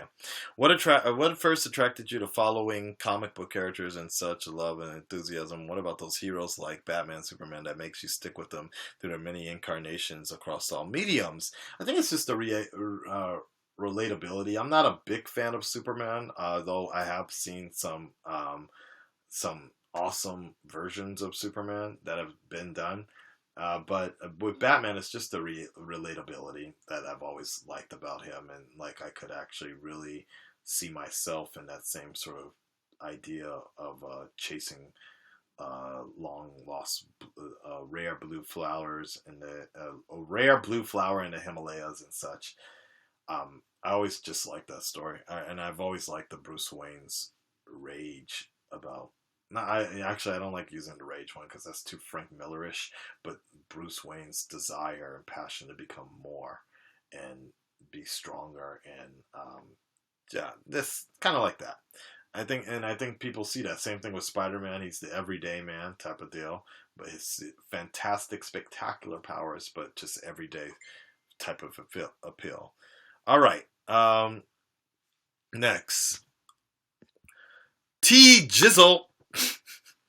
On your journey to 100K, did you ever doubt that you would make it there and believe that it wasn't worth all the trouble? I had no doubt that it would happen. Sometimes I felt like it wasn't. Was it worth all the trouble? It's kind of hard to say because the same thought process I had of like how to get to 100,000 subscribers and since was also the same problem I knew I was going to have eventually, in the sense of like, okay, let me just crank out all these videos, especially reaction ones, and we would get a bunch of subscribers, but then, I also want them to get into the other stuff they have going on. But I found that was much harder, much harder than it looked, because I thought that I would be able to just kind of get them to slide into that other stuff. But some people were just like, what the fuck is all this other shit? And then I did also notice that was the problem, like, as the years went by, that the audience changed as well, because as I mentioned earlier in one of these parts of this Q&A, the audience of YouTube reactions changed. Maybe they got younger or so, but they got really a little more insulting and a little more immature. And I could see where the comparisons with other channels was starting to come in, and I started realizing that probably wasn't the best direction to go. Had it been a few years ago when it was just like, cool. And it was kind of interesting. Me and Tyrone talked about this when we were in LA, about how early on it was really, everybody was a little more respectful and such, but then it started to get really immature for some reason. But post the roast rant, whatever that I'm Dante made, a lot of that has now disappeared, because I think a good amount of those people have left finally. So it's for the best, I suppose. Or it's for the best. Definitely for the best. What were some of the mistakes you might have made getting there? I just talked about that. And how do you plan to fix that for your next goal, if you have a specific number? And looking back on your journey, what moment did you feel you were at your best or worst? Oh, that's a good question, actually.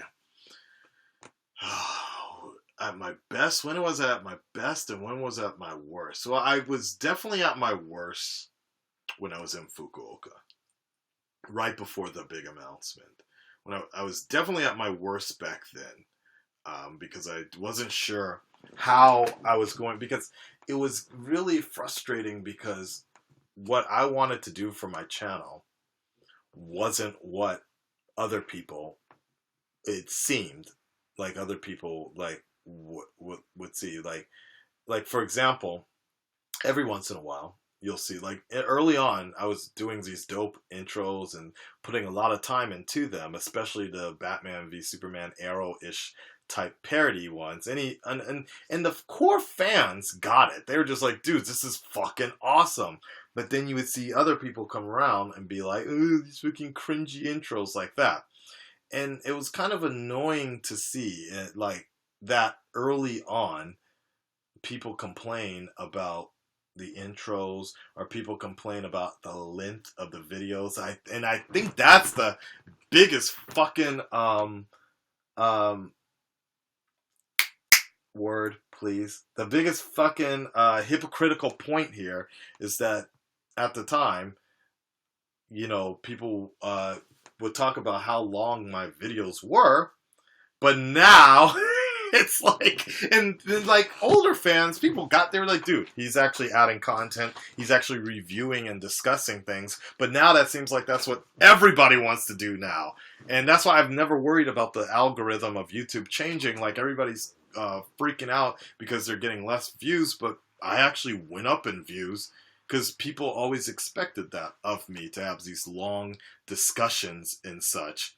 So, what was the question? Okay, but yeah, so the whole idea was like, sometimes I've always wanted to create like more of a show with my channel and do these more elaborate things, but it always felt like there was this particular, I wouldn't even say core audience, there was this audience that, again, had this perceived notation of what a reaction channel should be. Simple, sit on the bed, or like just something simple, right? But that's never what I never wanted to be something simple.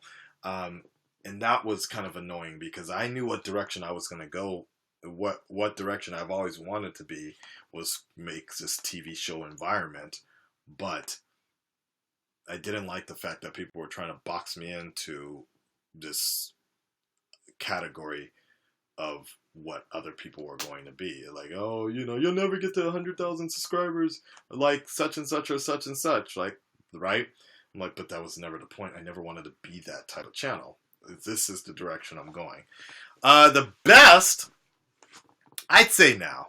That would be the best. I'm always at my best at the current moment in time. I feel I'm at the best. I have the studio, got the shield. There we go, like that. Next one. Something more interesting, I guess. So what is it like to go home and see your family stateside? Okay. So we did. I'm going to be doing more shorts. That's coming up fairly soon. It's just editing is the biggest thing. This one came from Sly Spy.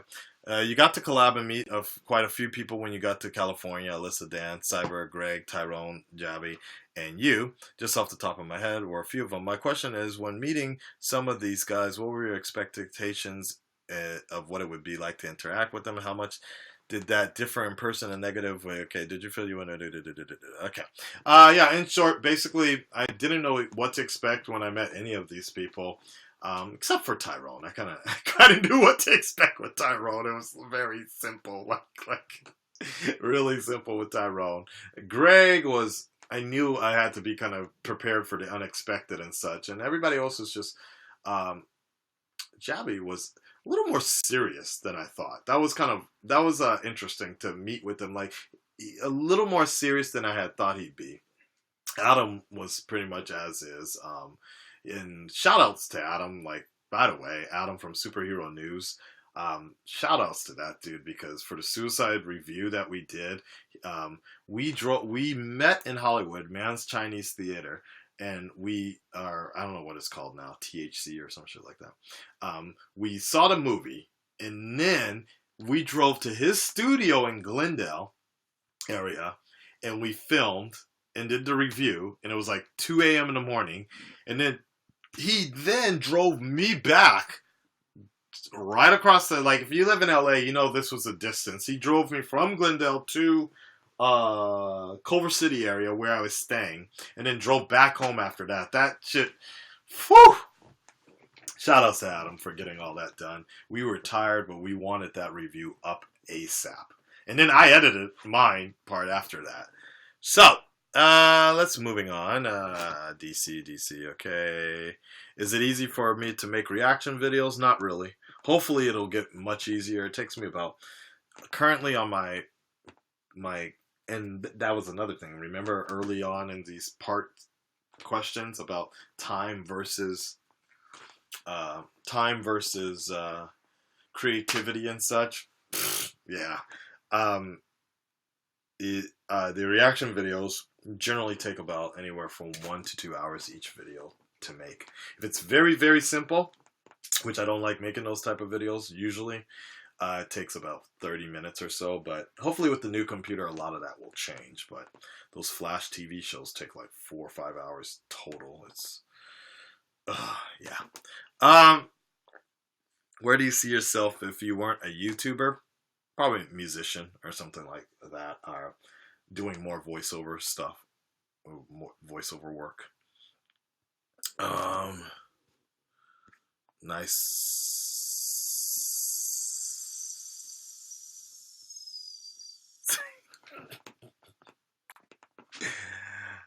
Bigger than yours, buddy.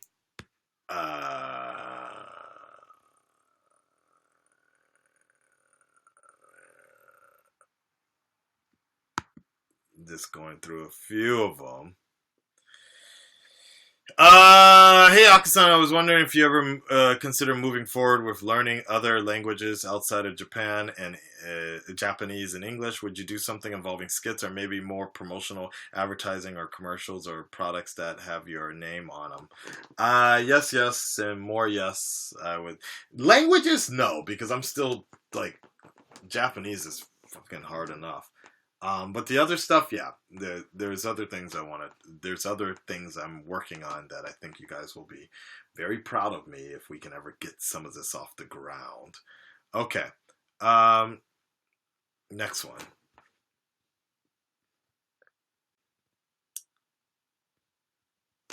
Okay, so Soulfist says, I'm almost at 50 subscribers. My question is, do you remember how you felt when you were around this mark? And can you compare it to how you feel now? The 250, no. Because I wasn't paying attention to sub numbers at all. Very, very early on, I was just like, what the hell? And it wasn't, so the one time I actually noticed, really paid attention, was right when I did that video for Tyrone or so. And I was, 7? Was that 7K? No, Ultra 5K. I think I said something like that. It was like 5K or something like that. But it was the 10K. I think that's the one I noticed a little bit. I think. Honestly, I can't even remember because I really don't look back on most of that. But because it just was like, whatever for me. It was kind of just like, okay, that's cool. Fucking a bunch of people are checking me out. It's really when I start seeing the audience participation change. That's when, or get increasingly so. That's when I start feeling like something different. And I think that's more interesting to me. Like even like the fact that I can even make a top 5 movies of 2016, all my opinion, but people get so fucking vocal about it and have these long discussions. That's what I feel like. I feel like I achieved something. It doesn't matter so much about the number because I still, even to this day, I have the counter right here. I don't even use it. Like, I forget to turn it on because it's never been that much of a focus for me. It's always been about that interaction and the fact that people will sit through a 50 fucking minute video of me talking about my bizarre opinions on movies. Not many people can say that, right? Not many people can say that they can make those long ass videos and people will stick through them. So that's my achievement. That's my personal deal. All right.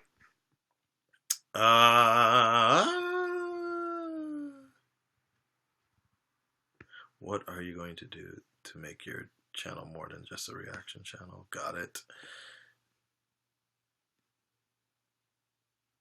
What is the most important thing my parents taught me? I bet you taught it. Sorry, I had to. Oh my god. I think compassion. You know what? No, actually, I did not learn that from my parents so much about compassion because sometimes I notice going back home, my mom is not as compassionate in terms of for other people. So I don't know. I think just to be polite, be kind, as much as possible, and look out for yourself as well.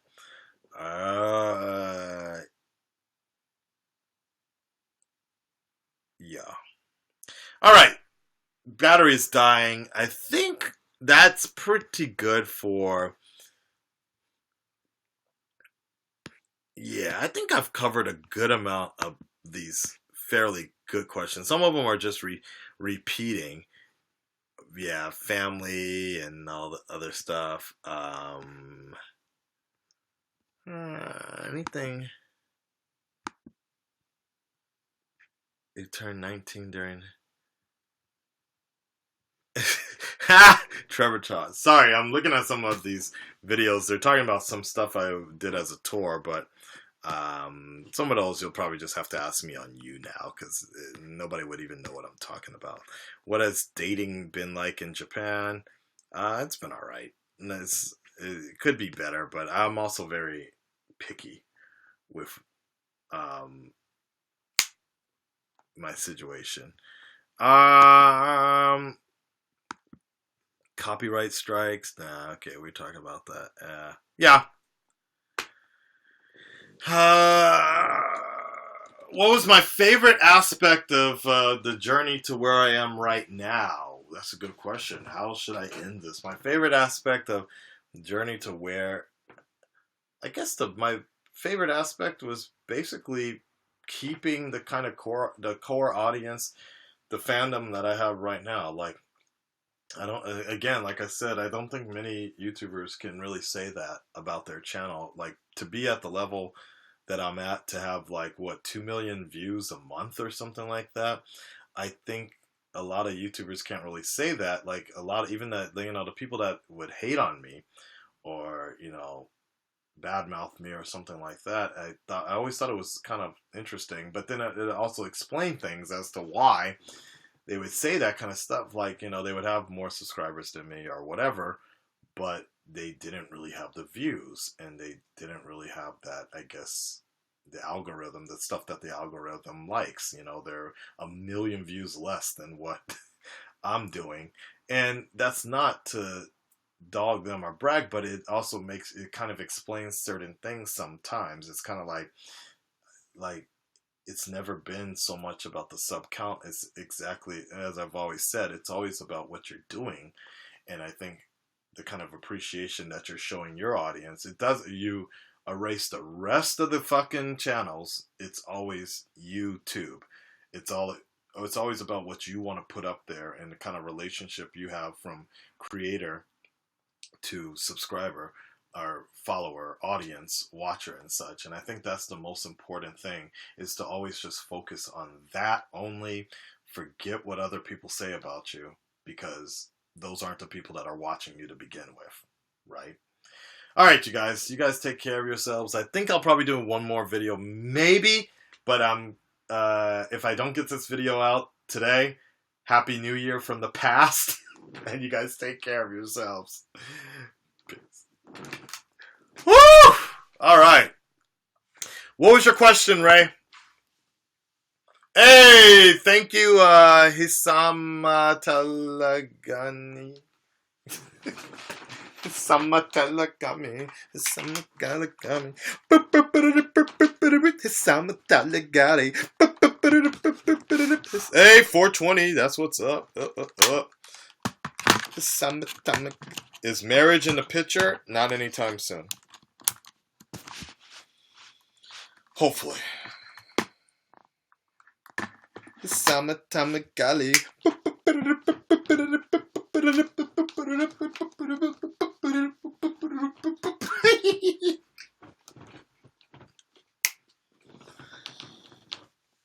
Yes, I am, Ray. Still with my girl. I just made her my girlfriend last weekend.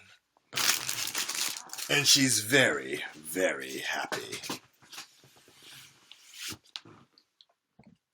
That's it. Summertime got it.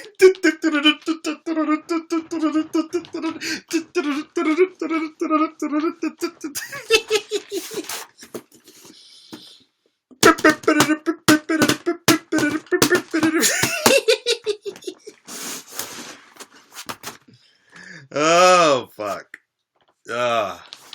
But, you know what? Damn. That's a really good statement, isn't it? That's a really goddamn good statement. Just focus on your audience, one-on-one, kind of. It really doesn't matter what other channels say or what other people think about you. I think that really is the most important thing to take away from all of this. Of all my years on YouTube, I think that really has always been the thing for me, is your relationship with your audience, and that's that, basically. Because that's a really good... I never even, guys, I never really even thought about that until today.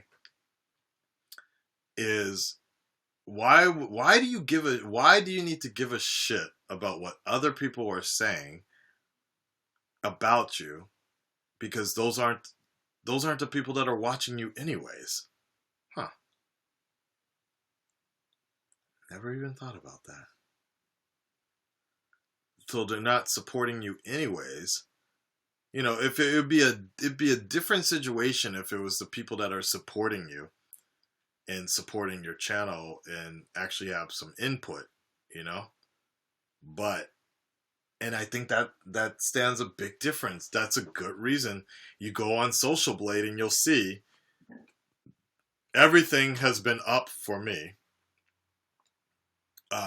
Everything's always been up for me in the last couple of months. It's all been up. Views, sub count, everything. Engagement, watch time. And I think that happened right around the time when it was just like, okay, let's just focus on, boom, what we can do. Just you and me and Dante, Carver, Callie, the Tokyo Trinity. Just have fun with it. And, very interesting. Very interesting perception here. Well, I appreciate it, guys, and I appreciate you. And I suppose that's one of the biggest things. I guess that's one of the best things about everything that sort of went down this year.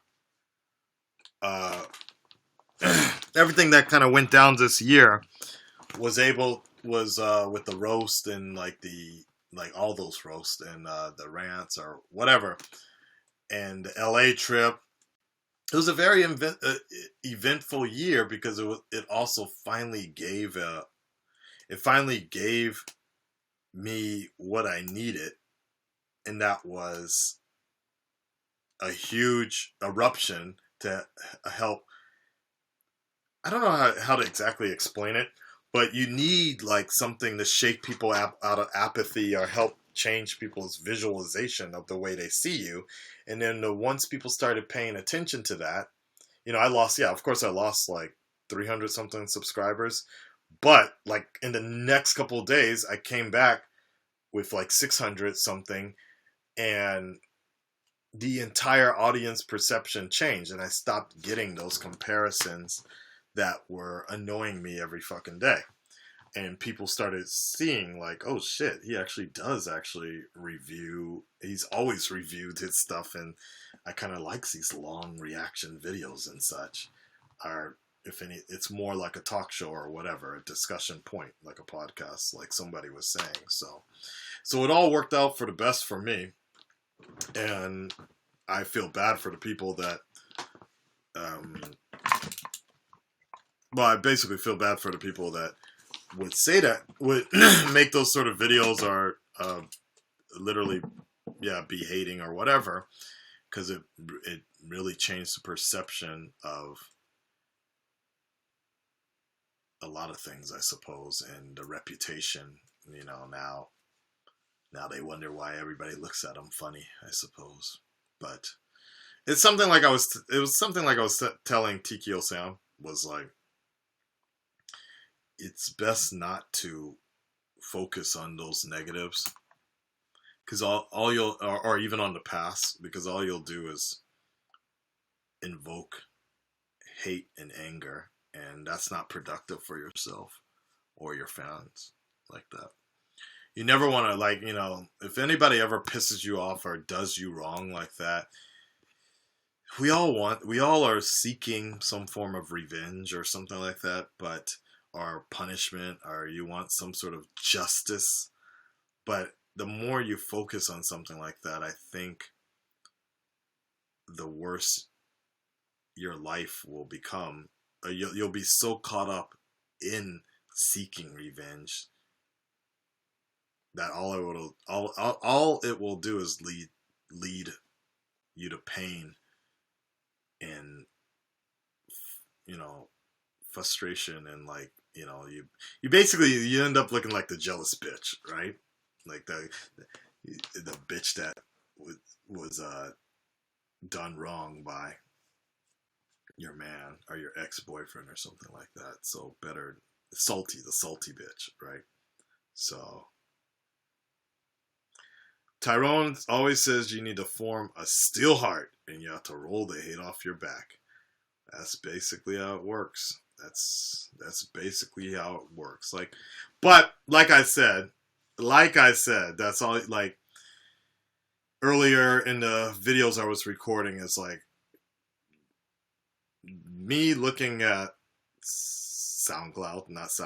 me looking at Social Blade was enough justification for me to know that I'm like, okay, that completely explains things as to why. Like, this is so ridiculous. Like, I was like, oh shit, I got like 2 million something views a month, while the people that were hating so much on me so bad are struggling just to get that. And apparently they're the ones, they have way more subscribers than I do, but suddenly they can't, like, they can barely cross 1 million views. So, and everybody knows that I've never been about like the clickbait type of videos or just reacting to anything and everything to get views. So it can't be that. So it must be the fact that the stuff that I'm legitimately interested in, people come to find out my opinion on that. So what's up, Flick Freaks? My man Andrew from Flick Freaks, everybody. What's going on, dude? How are you, Captain?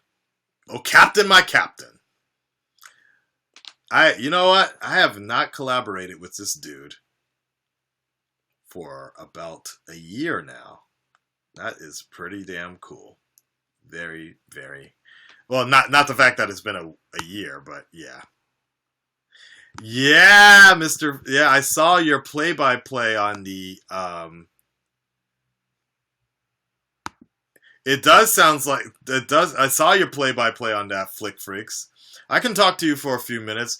Everybody, let us know if I should guest Flick Freaks, Andrew, in the chat right now.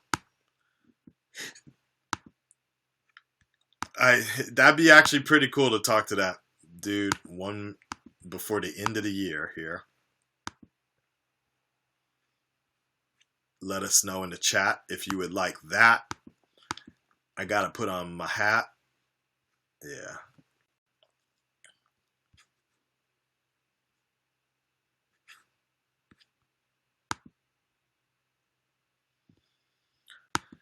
Do it.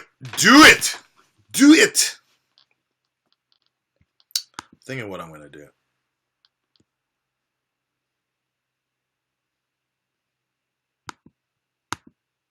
Okay, maybe he's not. Maybe he's busy. Maybe he's off doing other things right now. We got to do it soon, though, because I have to work on some other stuff. I got to get... Damn, I didn't even get to the Real Talk videos. But some of these questions were kind of weird anyways. Like, it wasn't anything... Somebody said, when is your sex tape dropping? I'm not going to be online on Steam today. Today, it's New Year's Eve, guys. Like, I'm going to be out fucking drunk. Yeah. What would you do if you were Diggle? What would you believe the like, what is this shit, man? What hit you the hardest in 2016? And some of these are pretty good, though. Yeah. And here the man is. Let's connect over to Flick Freaks on the other side of, I think, Missouri, is it? Is that where the man is coming from? The UFC fighter himself, Andrew from Flick Freaks, everybody. What is up, man? How's it going, buddy? You doing all right?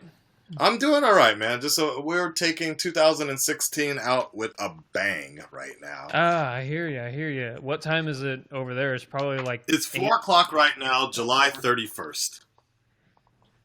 July 31st. Damn, Japan is. Oh my God! What is up with me in dates? January 31st. I'm a time traveler. I'm like Rip Hunter, man. Yeah. What's the future like, buddy? But yeah, I know. But so we're debating if we're gonna do the club tonight or just go out on the street. Like Shibuya is like Times Square of Japan. So we're debating whether or not we want to just go out there and to the streets, or if we want to go a little more hoity-toity with the shirt and the with the suit and everything, and go to the club instead. So I hear you. I don't know. I'm not exactly sure what I want to do. Whatever I want to do, I want to do it cheap. So, oh, I know that all too well. yeah. How was the fight? It was crazy. It was totally crazy. I was so terrible tonight at predicting all my predictions. I only got 3 of 9 right on my predictions. Goddamn. So I was terrible. But they were. But you look like you had a good time though, because you look exhausted right now. It is 2 in the morning, or 1:30 in the morning. So. You know what? I had a question. I always wanted to know the Flick Freaks insignia behind you. Is that from the same guy that did my Akasan thing? I doubt it. The guy who did this is a guy local who he was a real big fan of the channel, and he said, "I'll do a 3D print of your logo." And okay. Yeah, so it's not clay then. No, it's a 3D print, and then he. Okay. You guys share that moment, guys. Of it's like you guys make sure you share that on YouNow with us doing. We look like Digimon, like our Pokemon trainers or something like that. Like little Akka, I choose you. We could Vanna White it, you know. Yeah, you're right. Exactly. Yeah. Yeah. So cool. So, you just posted today your top films of 2016, right? Yes, sir. I know. Don't spoil it, because I'm going to do a reaction to it tomorrow. So. Oh, really? Yeah. Dude, that's a 50-minute video, bro. Like. Oh, is it? Yeah, it's a 50-minute. I'll cut down for highlights. I would like to see that, actually. Like, because here's the thing, guys. For those of you that don't watch Flick Freaks, and you should, what the fuck's wrong with you guys? If for those of you that don't watch it, like, between Andrew and Greg of The Real Rejects, like, these two guys are the most, I won't say analytical, but I think the most, what's the word I'm looking? Connoisseur of like fans. They're fans of the film industry. Aside from someone like myself or Tyrone, who are just generally fans of a certain sub-genre or a certain plot device or a certain like fandoms of comics and such. I think you and Greg are generally just fans of film in general. I like the technical aspect of things. Yeah. I like the technical aspect of things. I love the way cameras are utilized, and that's my deal. But I think with you and Greg, you guys really look at the way the movies are made, who's being cast, how the production is put into it, because you guys are able to spit out things that I would never be able to remember or care about, like who's directing it, what franchise it's in, things like that. But it's always cool to hear you guys, or particularly hear you talk. I was watching, I think it was the Spider-Man Homecoming trailer. I'm like, God damn, you like really know who everybody's going to be, who's going to be in this film. But at the same time, it doesn't ruin your expectation or excitement for your reaction when you watch it. You're just like, okay, right on. Spider-Man's still ripping open that, holding together that boat there. So. Yeah, and some people don't get that. For example, the Mummy trailer that just dropped recently. People were ragging on me because I knew that Russell Crowe was going to be playing Dr. Jekyll and Mr. Hyde in the movie. And people were like, well, that's going to spoil it for the movie. I'm like, well, it was exciting when I found out, and that's not going to take away from his performance at all. It's not going to be like, oh, shit, I did not see that coming sort of thing. Right. I guarantee you there's going to be other stuff in the movie to get me just as excited. So. Well, that's a good question, though. That's a good question about that. Does the spoiler hurt or help the movie? Because I just watched a good article on this whole idea of like scooping. And the fact that these fake news websites put out fake news and say, spoiler, this is going to happen in a movie or something like that. And then people go into the movie expecting that to happen. It doesn't happen. They're like, what the fuck? Like, happen. Like, so you feel like knowing about a cast choice or where a movie is headed doesn't ruin the movie for you? Not at all. And it's actually interesting because I'm kind of a film critic, but I actually work for a legitimate film critic. And you know me, I watch every single trailer on the planet. And he has a thing where he doesn't watch a single frame of the movie before he goes into it. He doesn't know. Sometimes he doesn't even know who's in it, who's directing it. So whenever we go, because he actually works for the local news channel, and he's the news channel film critic. He goes to the Critics' Choice Awards. Got it. Next year I might be going to the Critics' Choice Awards, and I'm pretty I stoked saw about that, yeah.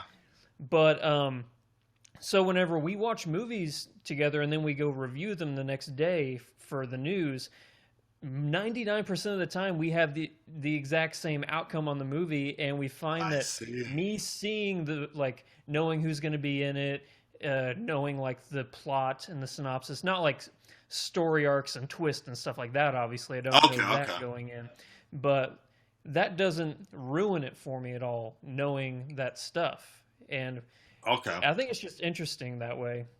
Did you ways of going into it and come out with like a similar outcome?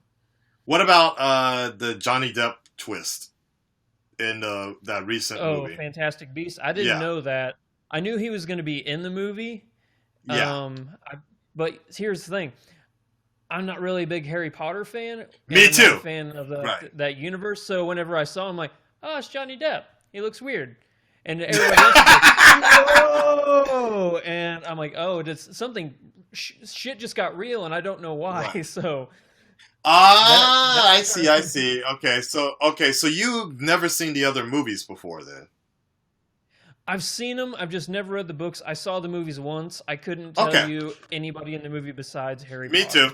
Me too. No, for me, my big shocker was the fact that I'm like, holy shit, like, I kind of remembered that he was in it, but I didn't expect them to have such a great twist like that and him to be revealed that way, and that really was kind of cool for me to see that. So, I like that. With Rogue One, I had no idea that's like Tarkin. I had no idea that Tarkin was like dead like years ago. So I had no. So if you're not looking for it, like for me, I didn't find that out until the next day, and I'm like, wait, what the hell? That was all CGI? Really? Yeah, I had no idea. So but then I just saw it last night. I saw the movie last night again, and now I can kind of see, like, it's got that, it's still good, by no means, it's still good, but it kind of has, like, that Uncharted PlayStation 4 type of feel sometimes, like right? But the Carrie Fisher thing, the Princess Leia, I can't see any sort of, like, flaw in that last scene, so. That's exactly what I thought. But yeah, it blew me away. With Carrie Fisher, I was like, that's Carrie Fisher. But with Grand Moff Tarkin, I saw the movie in Laser IMAX theater. Do you have those in Japan? I think I know what you're talking about, but probably no. Yeah, the 70 millimeter, right? They're, instead of like an actual projector, they have lasers that do it. So like it's high dynamic range, like the blacks are true black. So like if it's a dark room, you can still see like everything in the room. It's like one of the best going experiences. Like I think they're 8K projectors. Like whenever. Oh my god! Okay, I definitely need to take a trip back out to the States for something like that then. I Yeah, did not and I know that actually that live was like an available. hour away from one, so I went there to see it. And Grand Moff Tarkin, whenever you're seeing him in 8K, is so uncanny valley. It actually kind of takes you out of Really? the movie a little. Oh yeah, it was pretty bad. But Leia, for me, was like, wow, they got Leia great, but Grand Moff Tarkin really stuck out. Oh, okay, okay. Well, then I guess that makes sense, and yeah, yeah, Whenever I you could have see that that. much clarity, Yes. anything will stand out. So Well, but and also I noticed that with particularly with Leia. Well, the thing is wrinkles. It's just with Leia, it was just very smooth, so it was easier to yeah, pull that off. And she had a lot of white balance behind her, so it was easy to pull off that glow. But yeah, when you have an older gentleman and wrinkles, it's really hard to like. As you know, muscles when they move, everything, your face, just to smile, it takes like what 200 something different muscles for smiling and such, or something yeah, like that. it's So crazy to yeah, try and capture all of that.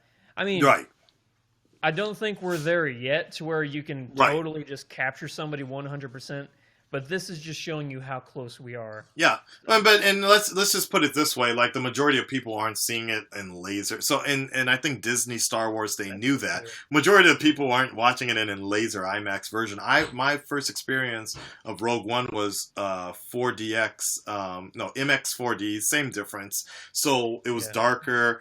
We're shaking, I mentally I wasn't preparing for it as a Star Wars fan, a newer Star Wars fan. I had no idea that guy, who that guy was in terms of the original episode 4, 5, and 6. So I mentally wasn't looking for faults. So that's why it was Oh, for that's me. I interesting. So Yeah, you no, didn't, I had you no like idea who he was.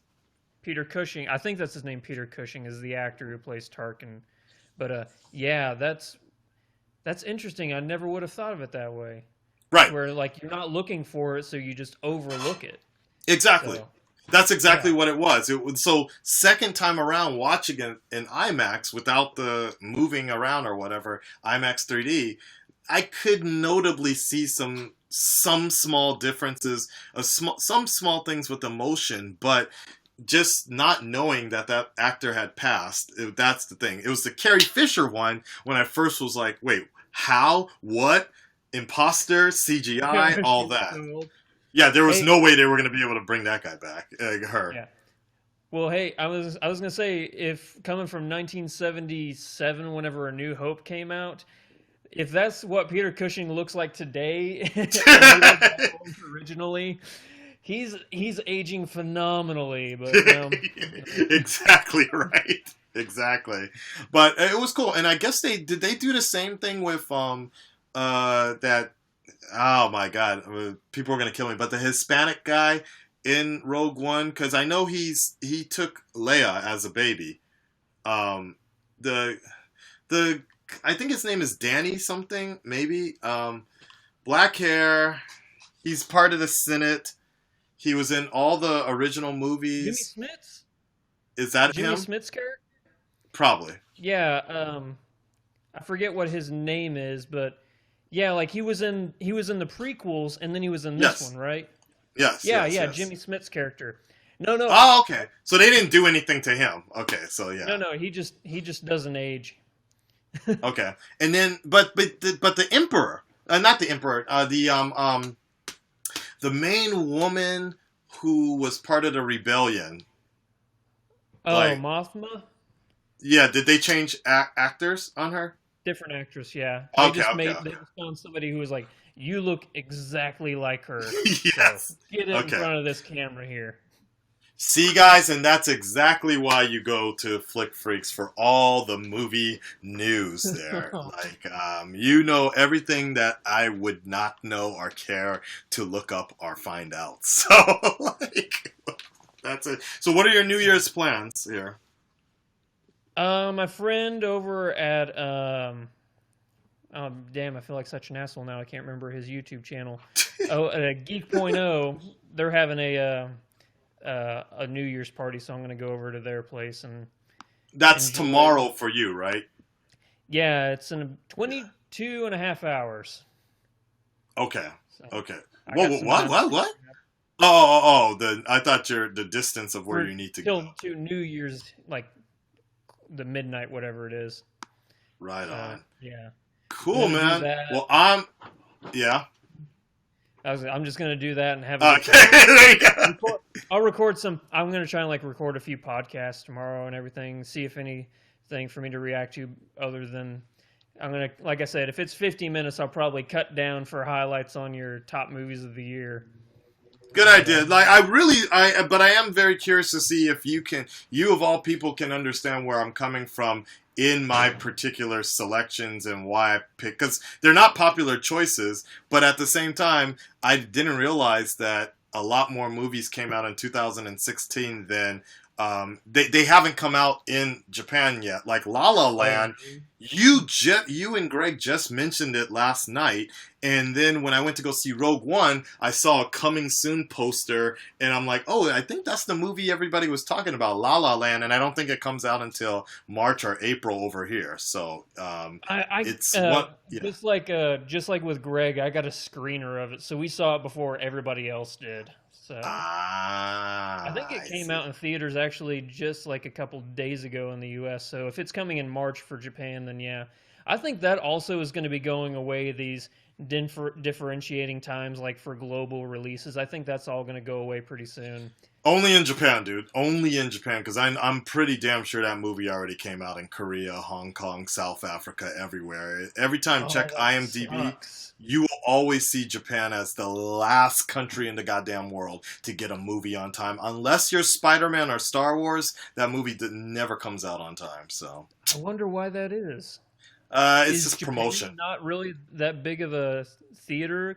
Like, do people not go to the theaters all that much in Japan? Basically. Oh, wow. And I think it's also like the movies get overshadowed. Like Japan still has a pretty strong nationalistic point of like strong Japanese movies. Like the number one movie out here was something called Your Name. Number 2 was Shin Godzilla. So they don't like. I think that's the other thing is they don't like Hollywood. Yeah. Oh well, I think in English it was called Godzilla Resurgence, maybe. Yeah. And, everybody everybody I've talked to just calls it Shin Godzilla. Shin that's Godzilla, what we right? knew it as first.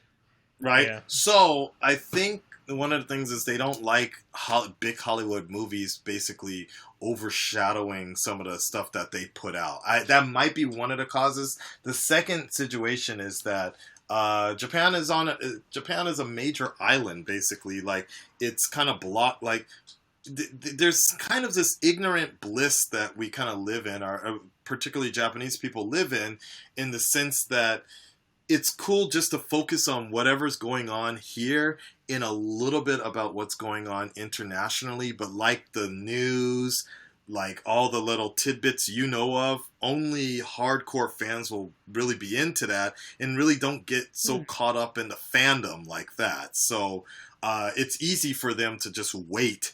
And like Suicide Squad came out a month later here in Japan, but everybody I know, everybody I know didn't see the bootleg, didn't download it or anything, didn't know what happened. Same thing with Man of Steel. Nobody knew that Superman killed Zod. Like and that movie came out like 3 months later.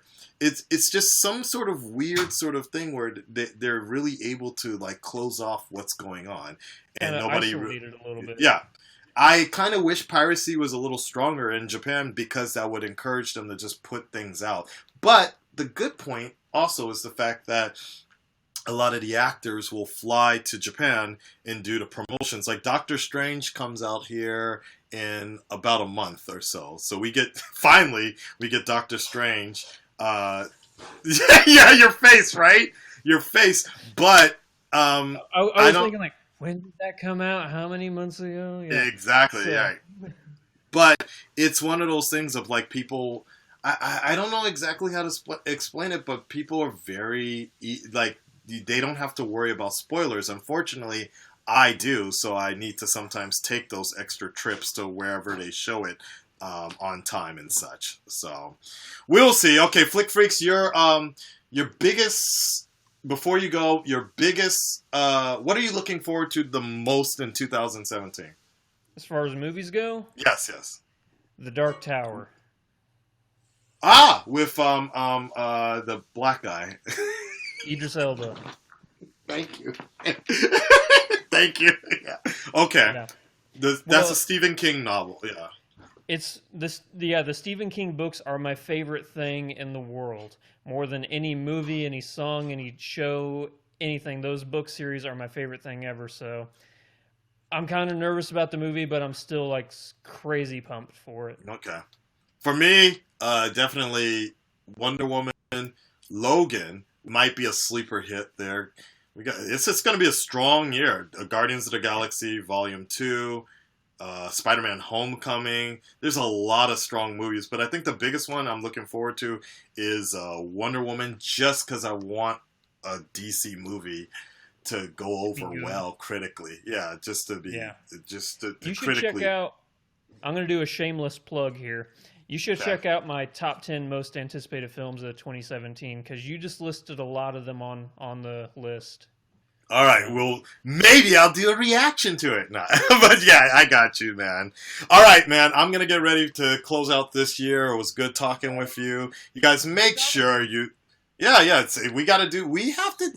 Adik, the one, I talked to him, he said, I asked him if he was going to do the top thing, reactor thing again, but he just said he doesn't want to do it again. So, I wonder why. A couple days ago. That was a lot of fun. That's what you and I need to do. We need to do a Let's Play in something.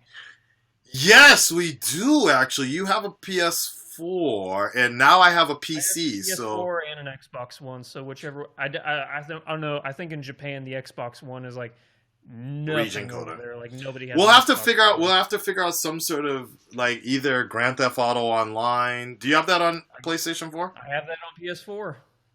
Oh shit! Well, okay, we'll have to figure out something, dude. Let's keep in contact on Twitter. You guys, again, make sure you subscribe to Flick Freaks. Sounds spelled exactly like it sounds, and he's got cooking videos and a little bit of variety you've been doing recently. So I like to spice it up with just random things. I do need to do another cooking video. Post your comments down below. What do you want to see me cook next? All right, Andrew. You have a good New Year, man. I'll see you next year. Yes, indeed. Take care, buddy. All right, peace. Godspeed. He didn't do it. I knew he was gonna. There you go. There you go. All right. Okay, guys, so I am done for this year. It was a pleasure speaking to all of you guys, man. I really thank you so much for everything this year. Definitely from the bottom of my Aka heart. I'm going to try to get my hair done today, maybe look all nice. And I'll try to edit the videos that I just shot today. And we might make it a series. Y'all want to see this? Y'all want to see a series? Maybe. We'll see. Or I'll just dump them all in the morning. We'll see. Who will sit through an hour of me answering questions? I don't know.